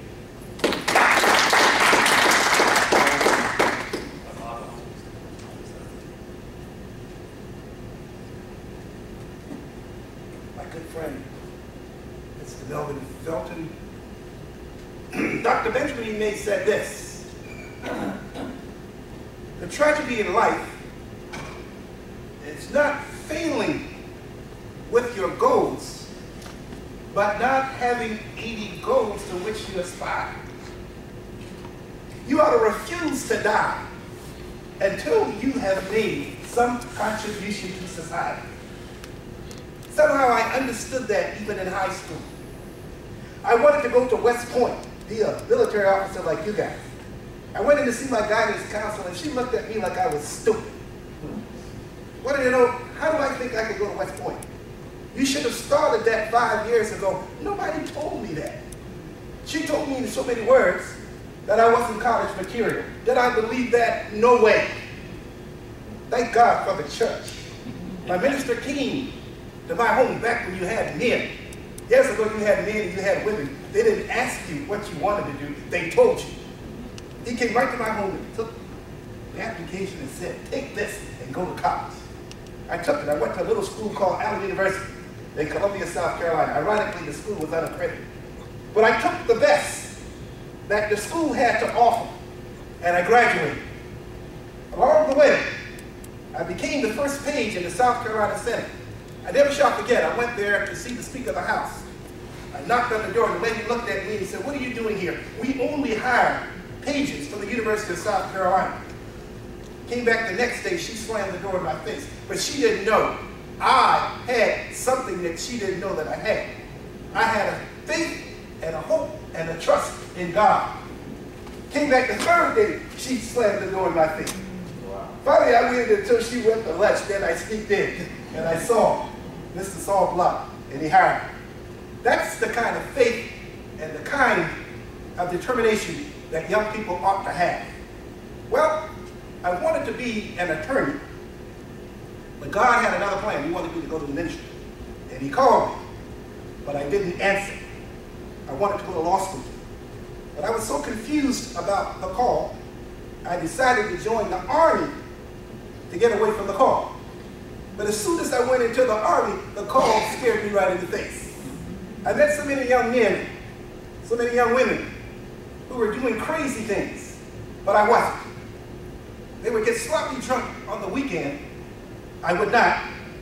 Not because I'm so holy, but I never got anything out of drinking liquor. They would do drugs. I never got anything out of doing drugs. They would get paid on Friday, and by Saturday, all their money was gone. So I had money because I didn't spend it, and I would load them in. I would load them like a quarter on a dollar. You understand? But ironically, they thought I was the bus man. By that I mean, I worked with the legal department, 71 Delta. They said, well, if he's not doing what we're doing, they put him in the back so he can set us up. But it took a little while, and they realized that that's not who I was. And little by little, young people, they came to me and said, we don't want to do that either, but because of peer pressure, we have to do that so that we can be accepted. I said, well, I'm not doing that.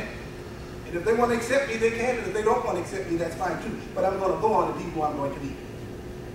Well, I left the military, and I went down to seminary in Atlanta. Now, I had the GI Bill, but the school was very expensive, and I needed some more help. I was asking myself, now, how am I going to pay for all of this? So I went in and I asked the lady if she had any job. She said, I have a job. I was washing pots back in the cafeteria. Will you take it? I said, of course I'll take it. So I went in, and with my military experience, I shined those pots. I shined that floor. I shined the stove. And when they came in, they said, well, who did that? I said, I did.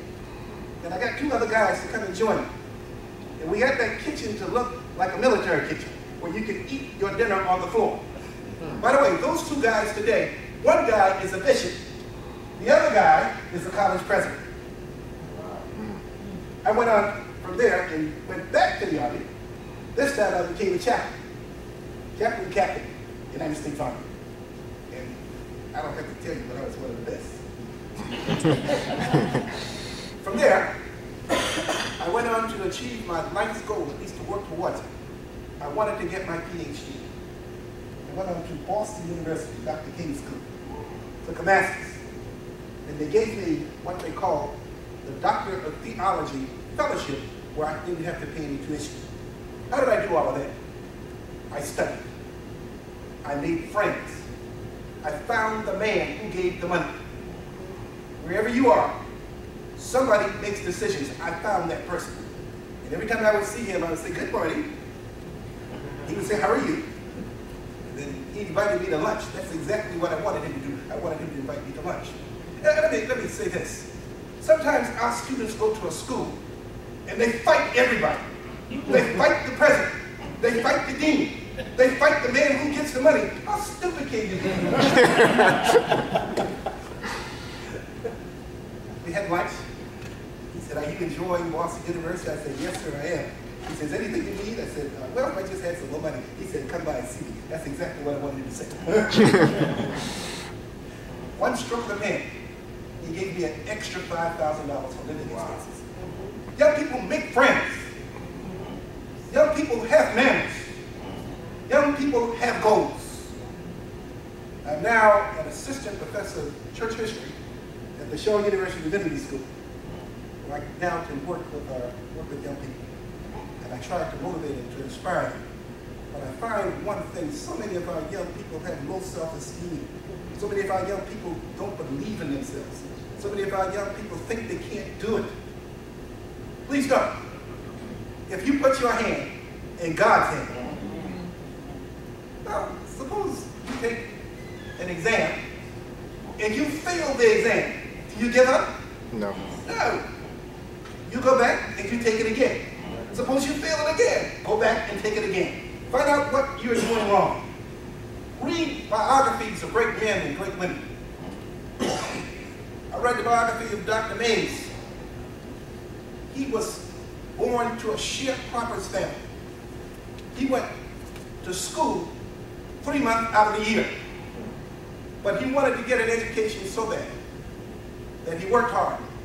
And he was able to go on to South Carolina State, Bates College in Houston, Maine. You know the story. He became the mentor to Dr. King. Mary McLeod Bethune, $1 and a prayer. She founded Bethune-Cookman College. God and having values, having diligence, all of that works. I'm leaving with this story. Guy went to boot camp, and they had an exercise, you Marines know, where you jump from the tower down in the pool. And every time his turn came, there was a line, you know, soldier number 1, soldier number 2, soldier number 3. And every time it was his turn to jump, he wouldn't jump. And finally, the drill sergeant said, "What would you do if you were in a ship and the ship was sinking?" He made a smart remark. He said, "Sergeant, I'll tell you what I do. I'll wait until the ship got level with the water, then I would jump." The fool, if you wait until the ship gets level with the water, the suction of the ship going down would bring you down and you would drown. So I say to you, my young people, do not wait and get nothing done. Take advantage of opportunities. North Carolina is an educational mecca. You have the big schools at the top level. You have our historically black schools. You have our community colleges. You have the military. The military is a great place to start. I'll tell you a story. I remember when I went to the Army the first time, there were a group of boys standing on the corner. They told me, "Don't go. You won't make it. Someone will be telling you what to do." What you talking about? Wherever you go, someone's going to tell you what to do. So I waved to them and said goodbye. And went to Wee Jumbu in Korea. How to learn German. Learn different people, different cultures. Oh, the military was so much fun. You would meet Hispanic guys. They would say, "¿Qué pasa?" Meaning, "What's up?" They would call the cadence, instead of saying right face, they would say right face. You understand? They would have a military call that said, "Your left, your left, your military left, your left, your left, your military left." That's not the way they did it. They would say, "Your left, your left." In other words, you're meeting people. You're doing things. I come back 3 years later and guess where they were? Say it out loud. Still on the call. I say to you, my young people, I say to you, even my older people, take advantage of what North Carolina has to offer. Use your gifts. Trust God, and you'll be somebody. Amen.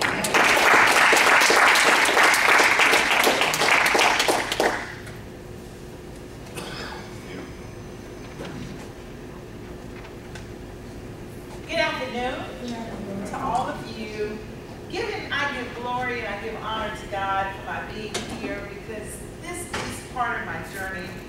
I want to thank Dr. Rouse. I want to thank Vice President Mr. Vaughn. I want to thank Mr. Melvin Felton for giving me this opportunity to come back into the house, to the place where I know where students are. When I came on the ground, I was just excited to see all of you here. When I got out of the car, to see that this is the place where learning grows and greatness grows, right here at James Front Community College. So I say that in a really inspired way, and I want to thank Brian and his team that continues to help them and put on these wonderful workshops. And I am just so humbled and honored by all of you here today that have already spoken in words of wisdom that are part of my heart, a deep part of my heart. I would not take nothing from my journey, and my journey has been a beautiful, blessed journey. And that part of my journey is that I've been a servant for over 30 years as a clinical social worker, working with people with crises and problems and situations. But again, it helped me to reflect and see that my life is nothing no more than that for a person to come to me to tell me their troubles and their heartaches, and to be honored to lift them up. Because when we start lifting one another up, we're going to do all the drawing. And I truly appreciate you because I had an opportunity just last week to be in Washington, D.C. at the Hill. Little darling from Wallace, North Carolina at the Hill. I remember my days, younger days as a page, wanting to do, when we had the opportunity to go and be a page when I was in high school. Boy, did I not know what I was doing then. But now, what I know now is that to go to the Capitol, to go to the Hill, to see how those laws are made, and to see how the folks come together to represent our communities, that a little girl from, like I said, from Wallace, North Carolina will be up there to those offices that I was at on last week, serving our community. Little social worker from Duplin County, now at this stage of my life, being able to impact change, to go into our communities, not just to talk it, but to walk it. That it is so critical today that I can advocate for everybody. Everybody. Everybody's important. And that I say as a business owner, I wouldn't take nothing from my journey. I've had a business, and guess what? And I love my business so much that I said, well, Lynn, I'm like you, I'm like, okay, I love it, but I didn't love not being successful. So even though you may fall and it may not work out the first time, but God's got a plan for you. I've heard that about 5 or 10 times today, so I'm encouraged to tell you that today, whatever it is that you want, you can do it. Go grab it, get it. You are the icon. You are the future. I'm passing the torches on to you. Our lives will never be the same. Another part of my journey, I had a chance to hang out with some folks last week on my trip to D.C., 21 years old. What are you talking about? You are our future. You just inspired me, as the young folks from Texas inspired me. With dreams, with visions. It's nothing that you cannot do. I want to encourage you today as we move on. For where I am today, I do have a nonprofit in the town of Walsall. Again, working for the community. We have a distant learning center there where folks can come and learn about how to get on the computers and basic computer classes and our partnerships with this college and all the other folks and all the other community agencies. We were given a small grant by the Rural Center of North Carolina to do this project. Folks looked at me and said, you can't do it. Folks also looked at me and said, you will never own a building. Okay, but I know God. You can do anything. He will not fail you. If you believe, if you have faith and hope that you can do it. Don't let nobody tell you you can't. Also on my trip in D.C. and Maryland, there was a mayor that we had a chance to meet in the heart of the city where there's crime and all kind of issues going on.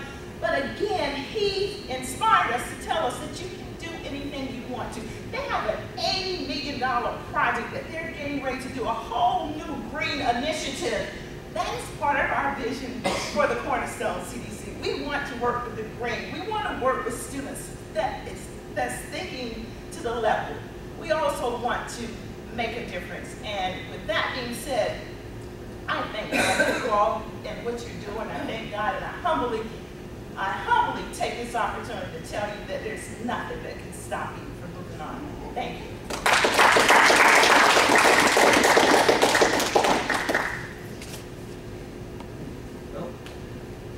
First of all, I want to thank all of you for still here. You showed a lot of, I guess, fortitude by being here. I have a prayer statement, but I'm almost tempted to throw it away. All up, throw it away. I've heard one common theme throughout this program. You got to have some religion, some faith. You got to believe in God. He will carry you through. That's the common theme. Well, I took the time to write this. I got to give it to you. When I first received this invitation to present to you today, I was reluctant to accept. However, if any of you are familiar with Mr. Felton, chairperson of this Community Resources Workshop, you know he can be quite persuasive. He responded to me, Osborne, that's what he called me, Osborne. You have a compelling story and you are a community leader. Well, I thought about it, and in reflection, I guess what he was speaking did have some merit, so here I am. My name is Robert Osborne Moore. I'm a Duplin County native, graduate of James Keenan High School, and currently a scholar practitioner in the University of Walden's graduate program, seeking a master's degree in mental health counseling. I hold a Bachelor of Arts degree in interpersonal communication from North Carolina State University, and a Master of Arts degree in secondary social studies education from the University of Phoenix. Yes, I do have an advanced degree, and I'm seeking my second advanced degree. For some of you out there, if you're interested in what is an advanced degree is a degree such as a master's or doctorate, which is higher than a bachelor's degree. Some of you may ask, why is a grown man seeking a second advanced degree? Well, it's a good question, and I'll get to that. But first, let me tell you a little bit about my past, my present career, and my community service. But before I get there, I want to begin speaking about, before I start speaking about careers, I want to make reference to a renowned psychoanalyst, Sigmund Freud. According to Freud, psychoanalytic theory of personality is composed of three elements. These three elements of personality known as the id, the ego, and the superego. They work to create complex human behaviors. The id is driven by the pleasure principle, which strives for immediate gratification of all desires, wants, and needs. The ego is a component of personality that is responsible for dealing with reality. According to Freud, the ego develops from the id and ensures that the impulses of the id can be expressed in a manner that's acceptable to society. The last component of the personality is the superego. The superego is the aspect of the personality that holds all of our internalized moral standards and ideals that we acquire from both parents and society. It's our sense of what's right and what's wrong. The superego provides guidelines for making judgments. According to Freud, the superego begins to emerge at the age around 5. In my case, my superego emerged way after 5 years old. It did not make itself known to my self-conscious until much later in life, because when I left high school to enter college, my personality was still being driven by that pleasure principle, the id, or the idiot, as I like to call it. When I first entered college, I was doing quite well. I landed a job at the campus radio station, became quite popular. My social life was exploding. I joined my fraternity, Kappa Alpha Psi, became one of the founders of Kappa Psi chapter in NC State. But you see, I was still being driven by that id or that idiot. You see, after experiencing a little success, I figured I did not need a college degree and dropped out after my junior year. That decision took my life down a different path. I ended up joining the Navy, cousins. And I did my boot camp in Orlando, Florida, my specialized training in Virginia Beach, and wound up being stationed in San Diego, California. The Navy was a rewarding experience as I got the chance to see parts of the world that I would never been able to see. Those travel experiences made me realize that with all the issues in America, the United States was still the best country in the world, and the best place to live. I guess by now the ego was about to take over. Nevertheless, it did not take me long to realize that a Navy career was not my destiny. When I left California and the Navy, I took the long way home by bus, which gave me a long time to think and reflect on my life so far. What I came to realize that was in order to be successful, I had to create my own fate. When I got back to Warsaw, I decided to make an offer. You see, in those days, there was this AM radio station that played country music. There was no 97.3, no Foxy 99, no 107.4, none of that. So I made the owner an offer. I was going to buy airtime from him, play R&B music, and sell the time myself. I had a good idea. He apparently thought I had a good idea too, because he made a counter offer. He said, how about this? You do the board for me free sometimes, and you go out and sell advertisement, and I'll give you 50% of what you sell. See, that's entrepreneurship. You go out and you make your own fate. Well, that worked for a while. It's going good. We agreed on the deal, and it went long. I was a big fish, a little pond. However, all that would change when I moved to Raleigh to accept a radio sales and broadcasting job up there. Didn't take long to realize that I go from a big fish in a small pond to a small fish in a big pond. As fate would have it, the ego was not able to control that year, and I found myself at the unemployment line. Well, as life would have it, I landed a job at Holiday Inn Reservations in Cary. That went well until I realized that down the street, essentially the same job was across town with American Airlines, except I could fly. Free. That idiot was loose again. So I made the move to American Airlines, and life was better. They did it, it was great. I flew to Boston to eat lobster at the harbor. I took my wife on a honeymoon to Jamaica. My family and I flew back and forth to Detroit on the weekend just to visit family. We took trips to the Bahamas. We were everywhere. Then that tragic day came, September 11, 2001. And all of my priorities changed. I guess finally the super ego had kicked in. You see, from that point on, money did not matter. The 9/11 incident caused a downturn for the airline industry, and I took advantage of a cash buyout to return to college. 17 years later, I went to NC State, and unlike the first time around, I was there to earn my degree and start over fresh. My last 2 semesters at State, I made the dean's list each time. Upon graduation, guess what I found? You need to have more than just a bachelor's degree to get a job in this world.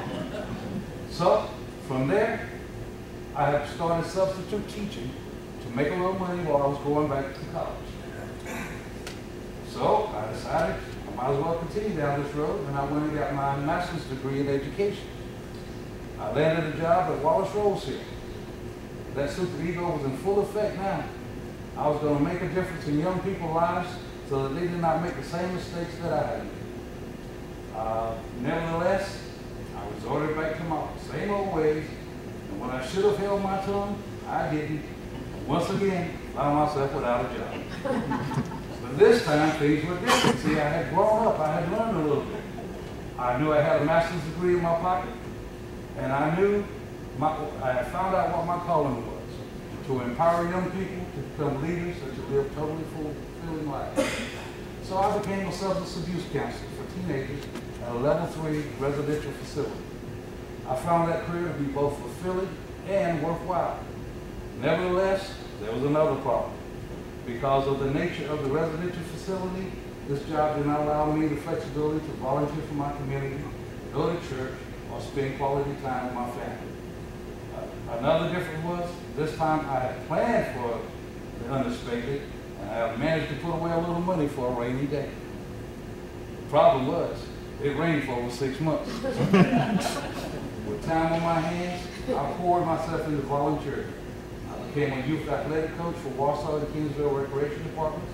I became more involved with my church, but the biggest contribution was registering people to vote, especially young people, and encourage them to get out and vote. This is the biggest election since the election of Abraham Lincoln, and voting is one thing that each of us can do, so that our voice will be heard. So if you have not done so already, head down to Keenan Auditorium. If you haven't registered, you can register, and you can vote early. In conclusion, I know y'all ready for this. What keeps me motivated? It's the super ego. You see, I have seen and witnessed a lot of death lately. Not just older people, but young people are dying all around us. But guess what? I'm still here. You're still here. Why is that? Because I believe God has left me here and kept you here for a reason. Our work here on this earth is not done.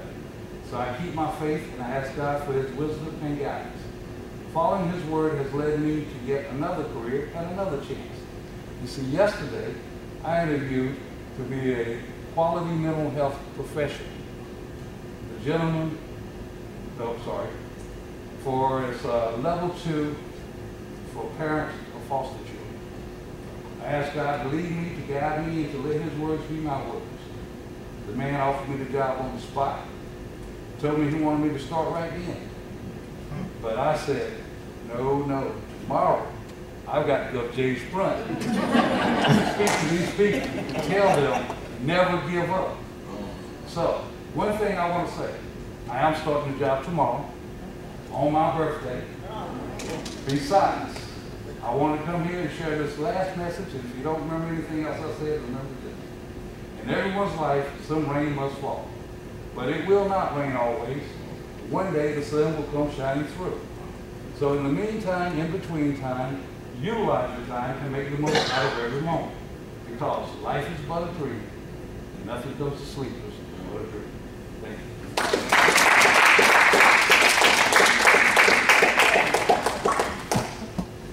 That was wonderful.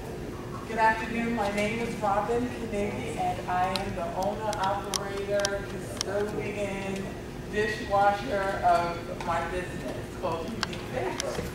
And it is a catering, cake decorating, you name it, anything pretty much dealing with food, even instructions, I have been able to facilitate. How I happened here today, now I guess it's been about an hour ago. That's why I was late. I called my mom to touch base with her. And my mom is Commissioner Jessie Latson. She's the Commissioner for District 6 for Duplin County. And we had a death in the family, so I was letting her know that I was going to drive to Winston-Salem with her on today. And she didn't know it, so that blessed her, of course. And she says, you know, I can't get there, but I promised that I would go and just speak and share and all in reference to being a commissioner in my life and career and all.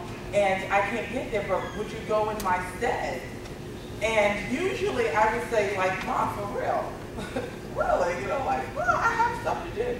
But today I'm really thankful that I didn't have much to do, because if nothing else, for me to have heard all of the different life experiences and all of the different things that were shared from when the time I got here, I'm encouraged even the more. And one of the things that I do want to share is that don't discount your own worth or your own value, because you are very valuable. And I'm finding that the most challenging things in your life are the very things that propel you and send you into a direction that sustain you.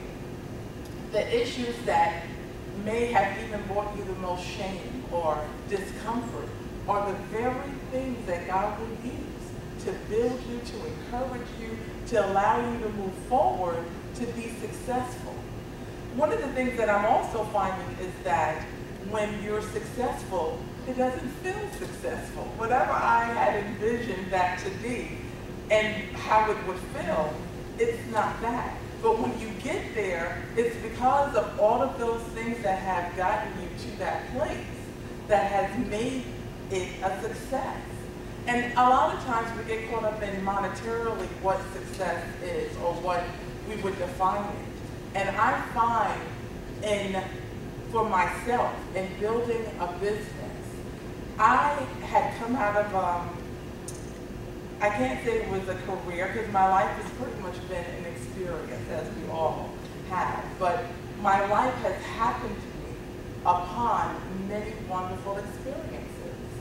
And I didn't really pay a lot of attention to certain things until probably 10 years ago or so.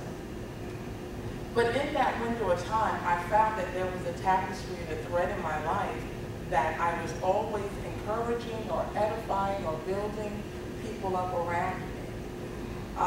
At one time, I worked at Kmart. And at Kmart, we were opening a new store, had never really done anything like that. And before the store opened, I had gone from just a part-time associate to someone that was the POS, the point of sale person, making sure that everything was in the computer. Now, did I have computer experience? No. But I made myself available, and I never said what I could not do. I always said that I could do it, even if I couldn't. But if someone were to ask me, my response would be yes. That mindset or that kind of attitude allowed me to happen into other yeses. And one of those yeses allowed me to be a team strategist for a United Way grant, working for Governor Napalo, the Janet, Napolitano in Phoenix, Arizona, where myself and the policy advisor for Faith and Community would be her detail. Well, we weren't her detail because her detail carried guns, but we were her persons for anything dealing with Faith and Community, that we would go and make sure that we had the layout and where she would sit, where she would be, and where she would go. And so for that year and a half almost, anytime dealing with Faith and Community, myself and Janet Napolitano and Jana Scott would be there. Now, most would look like, well, how in the world did you get to be in this kind of position? Because I was not concerned by the fact that if I had the degree in it, I was concerned that opportunity came to me. And I said yes, and then I would be sitting up half the night trying to figure out what it was I was going to do.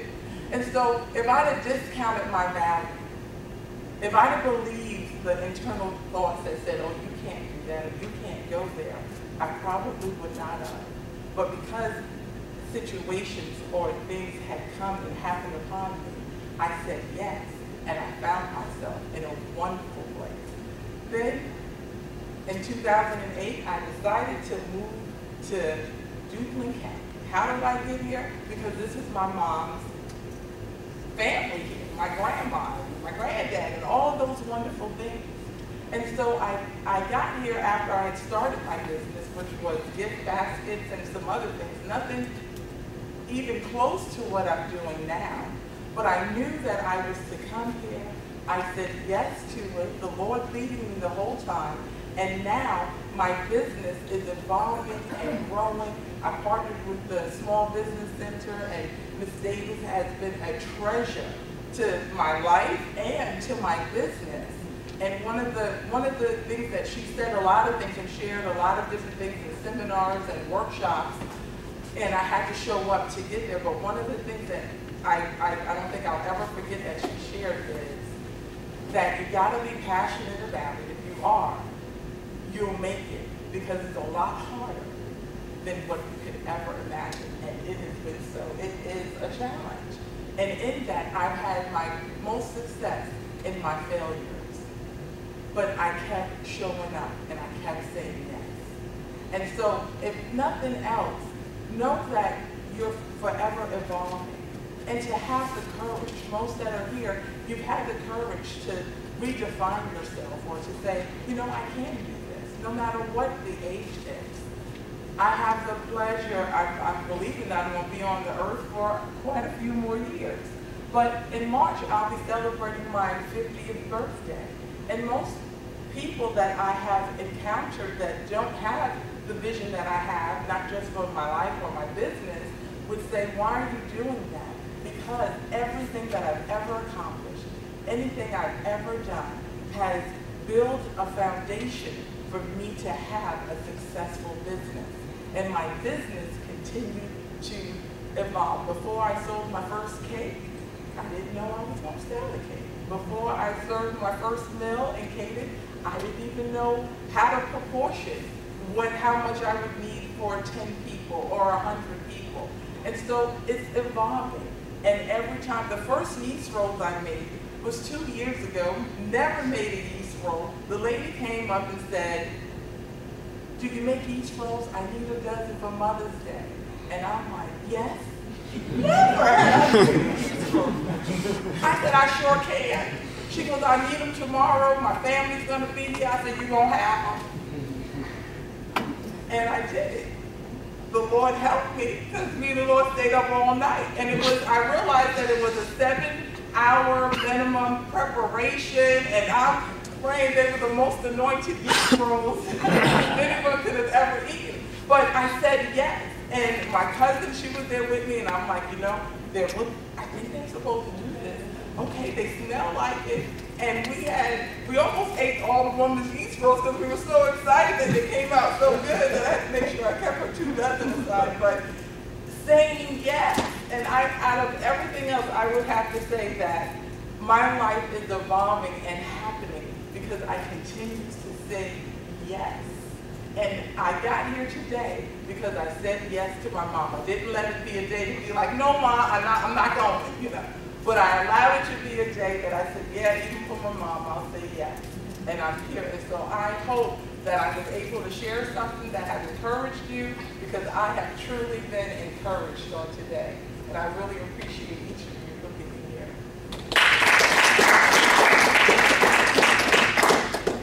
Well, good morning. I know you're not tired. This is the third time I've done this. I've been here about 3 years straight now. I always have the pleasure of listening to the people who come before me, because there's some great stories that I hear. And one of the things that I come away with is that we always have challenges in our lives. Okay? One of the first jobs I had was teaching. I work at Community College right now. And there always what I call a point of unreadiness. There's some things that we're asked to do that we're not all the time ready to do. The young lady just kept talking about accepting your failures. Well, you always have failures. How you deal with that failure is going to determine what you do next. Talk about persistence. How persistent are you in terms of your goals? Talk about your ego. Just who you are as a person, and knowing who you are and getting past those barriers, because we're always in a conflict with ourselves. I started working at Cape Community College 36 years ago, teaching a class that helped people understand who they are, what they want to do, where they're going to go. I did that for about 15 years. The first class that I started was numbered. I started class number 3, and I ended with class number 313. So I have some understanding of people in terms of what they go through all the time, and some understanding of life, at least my life and their lives, and what I hear. And I can tell you, you're always going to have challenges. You're never going to be ready for the next step. And I think if you heard anything, you heard an underlying tone of that from a lot of the speakers that you heard today. You're going to have choices, and those choices are doors that you're going to open that may not be the right one for you, and you have to decide if it's going to be the one that you want to take or not. Because on this side, before you make that choice, you don't know if it's right or wrong. Everything, or most of the things you heard today, were people going through doors, making choices, and find out that this is what they wanted to do. Well, you won't know unless you go through the door. You're always going to have some people that are going to tell you you can't do it. Yeah, I got people on the block right now, and they're still on the block. Okay? You're always going to have people like that, because we're dealing with change. And what change dictates is that what happens today and what goes on today, what happens tomorrow will be a little bit different. The gentleman said, made the comment, if you're living in North Carolina, you're living in an educational rich environment. That's true. You're also living in an environment where we have programs that come from the state. One of the things about the North Carolina Community College system is that we underwrite our programs and our education in the state. We write that. So that means when you take the course, let's say nurse aid in North Carolina, it's going to cost you $175. If you take it in South Carolina, or if you take it in New York, if you take it in California, it's going to cost you $4,000 or $5,000. Okay? So there are opportunities out there all the time that you must ask questions about if you know what it is that you want to do, or even if you don't know what you want to do. So my message today is ask questions. Nobody's perfect. You're going to make mistakes. And mistakes do happen. You have to pull yourself up and keep going. You have to be the drum major for yourself. You've got to have a positive attitude. And that positive attitude will feed into others. If you're listening to the messages that they're saying, because from my purview, you're the same as I. One of the first things that I learned working with adults is that my students got up and do the same thing that I'm doing now. And a lot of times I learn from them because they have life experiences. They've been through things that I couldn't even imagine how to get through on a daily basis. One of the disadvantages I have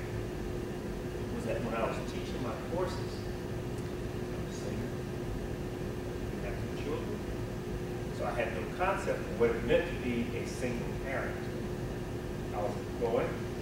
I had no concept of what you had to do on a daily basis to make ends meet in terms of rent, feeding children, doing food stamps, finding parents who watch your kids while you go to work or go to school. So those are life choices that I understand a little bit more with 3 boys and 1 wife. Okay? And you go through those things as life experiences and you learn. You talk to people. So my advice is talk to people. I commend you for being here because I understand we always start out with about 40 or 50 and we get down to about 5 or 6 at the end. The 3 that are here today, fantastic. It's great for you. Because it means that you're engaged in finding out what it is that you need to do, which door you want to go through next, and what's that going to mean for you. And don't worry about if it's the wrong door. You know what? As long as you open that door, you close it. It's not for you. It's someone else. You're flexible. You have that flexibility. But also remember, too, you're living in a very special generation. We're in a generation of knowing everything has to be right now. And that's a lot different than my generation, or maybe some of your generations. Okay. I have a niece right now. Sister has 3 girls. I have 3 boys. My oldest is 15. Her youngest is 24. I'm a year older than my sister. Yeah, I'm waiting. I'm practicing. But Camille, who's the oldest, dropped out of high school in 10th grade. Went to special school in New York, upstate New York. By the time that she went there 2 years, she would have had a 12, she was graduating from high school. She actually had a 2-year degree. Left there and went to Johns Hopkins. Now, Camille works right now in New York City Hospital. She's a vice president. Nikki just got her, took her bar exam, still waiting this month of October. Graduated from, she went to Cornell, graduated from Indiana. And the youngest, who really has some concerns about graduating from state. The point is, all 3 of these girls went to regular school, at Burgall Middle School, at Burgall, and graduated from Pender's school system. And they're doing well. But their focus from a generation gap is a lot different. They say, oh, look back, I don't know how you work on things for 35 years. My response is, that was a sign of the day. Camille has changed jobs 4 times. She's been out of school 8 years. And every time she changes, she gets more money. Okay? So that's the difference in terms of generation gap. But that's another sign of change.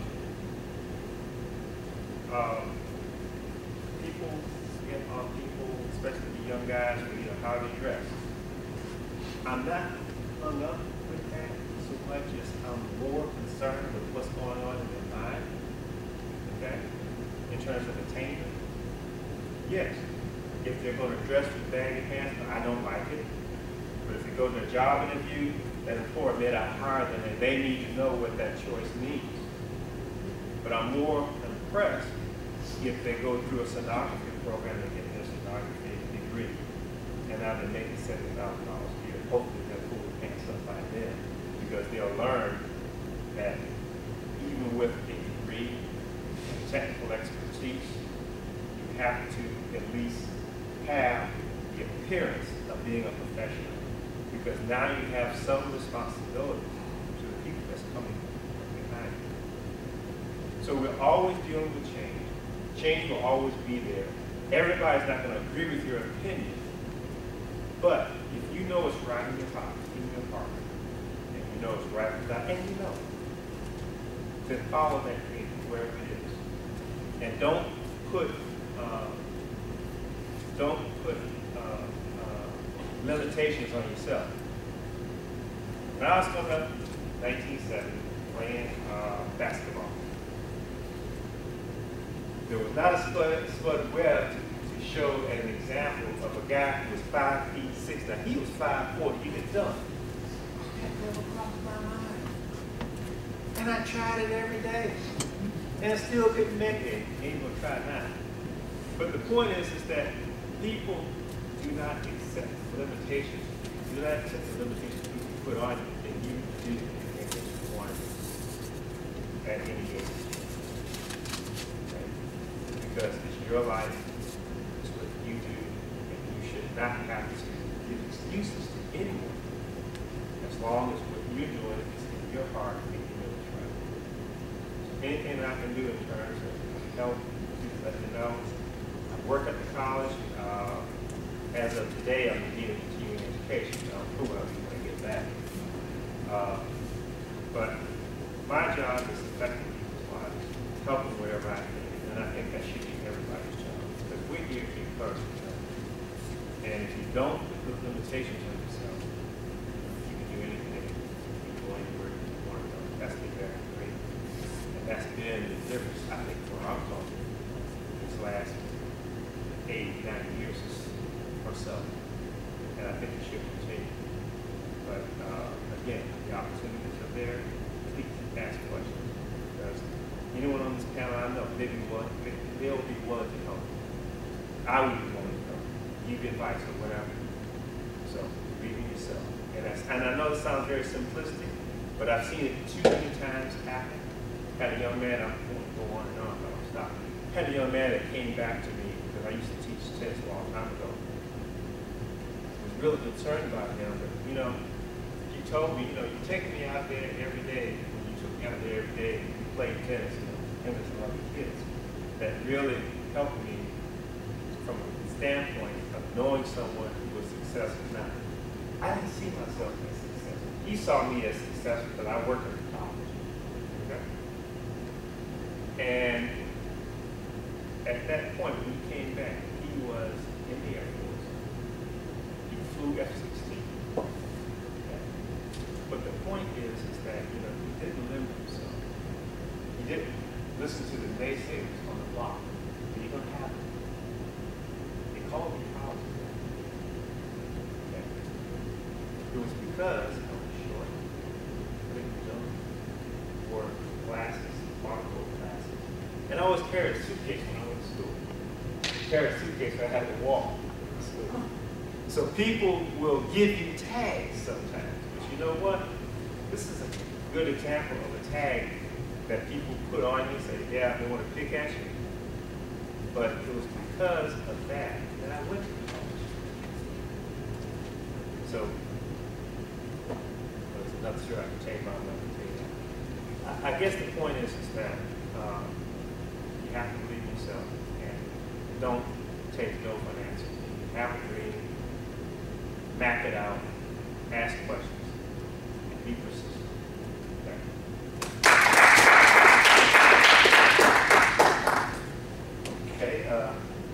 I just want to thank everybody who participated in this program today. Grateful for the speakers and for the students had to leave, but that was to be expected. I don't know if we introduced the staff. I want to know some of the great people that we met. Ryan, who's our director. We got Ms. Lydia here, she's our administrative assistant. We got Oscar Coffey, he's our math skill specialist. We got Garrett, who's our technical guy. Who are not here, the Gloria Hill, who's a transfer counselor. We have Pamela Moore, academic skills specialist. Don't be forgetting one. Forgetting one? That's good, okay. So, and some of you all have been here since I started this community resource workshop. We started this community resource workshop. And my main mission when I came up with this idea, I wanted students to meet people who are very successful. Sometimes we think people have to be real famous to be successful. I know some of the speakers that I've had over the years, they say, well, I don't consider myself successful. I say, you are successful. You have a powerful story. You know, but there was some constant people here today. Brian and I was talking a few months ago, or maybe a few weeks ago, about our mentoring project. I would like for some of you all to come back on a one-on-one basis to talk to our students. So we're going to get people to do that. Do let me know that in the program, because we can't cover everything we cover in 2 hours. While the Osborne, he used to be my road buddy years ago. You know, our road buddy years ago. We ran girls together. We were young people. Darlene, your business associate. former friend. I just met Antonio last week. I went to speak at his college at UNCW for 21 years old. That young man has a powerful program. My two twin brothers who grow with Johnson. I mean, wow. I'm so grateful that y'all were over from Jacksonville. Great that I can't be here, you know. I will try to buy you a hot dog before you leave. I met Fred about a year ago at a function in Melvin, you know what I'm saying? Sitting at the same table, just hit it off, and I'm glad you came to bring him in. I always bring on you. And this is one of my former instructors at Shaw University. He's a tough instructor, so if you ever go to Shaw, expect to do some reading. And he's also my fraternity brother. I got about 4 or 5 fraternity brothers today. We were planning to do a step show, but the time is running. So I'm grateful to all of you all. And we're going to do some, got my buddy Clarence right here. He's been coming here since day one, you know, so, but I'm grateful to all of you all. And I hope to have some of you all back in the future. Like I said, I like individual vegetables and finalize our own. We're going to do some rapping. That's the next week. I got 2, we're going to do the rapping for the speakers at first, you know, the tapes. Don't forget all the way over these tapes. This young lady here was one of the students that was in our trio program.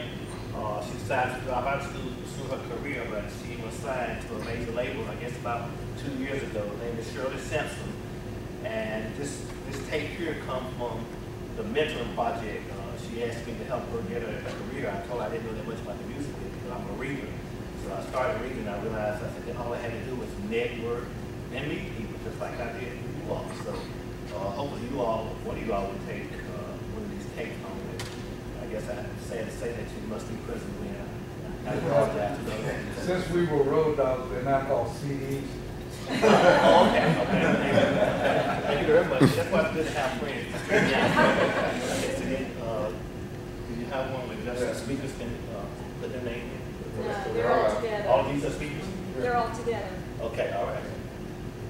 432794. He doesn't have to go on media.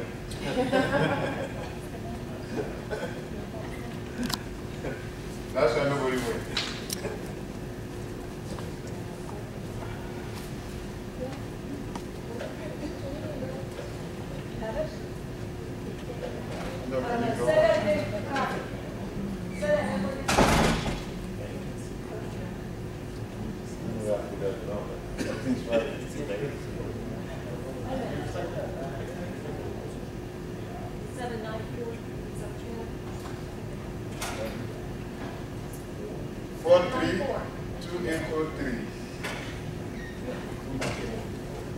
Yes, 794. 432803. You get it wrong. 432802.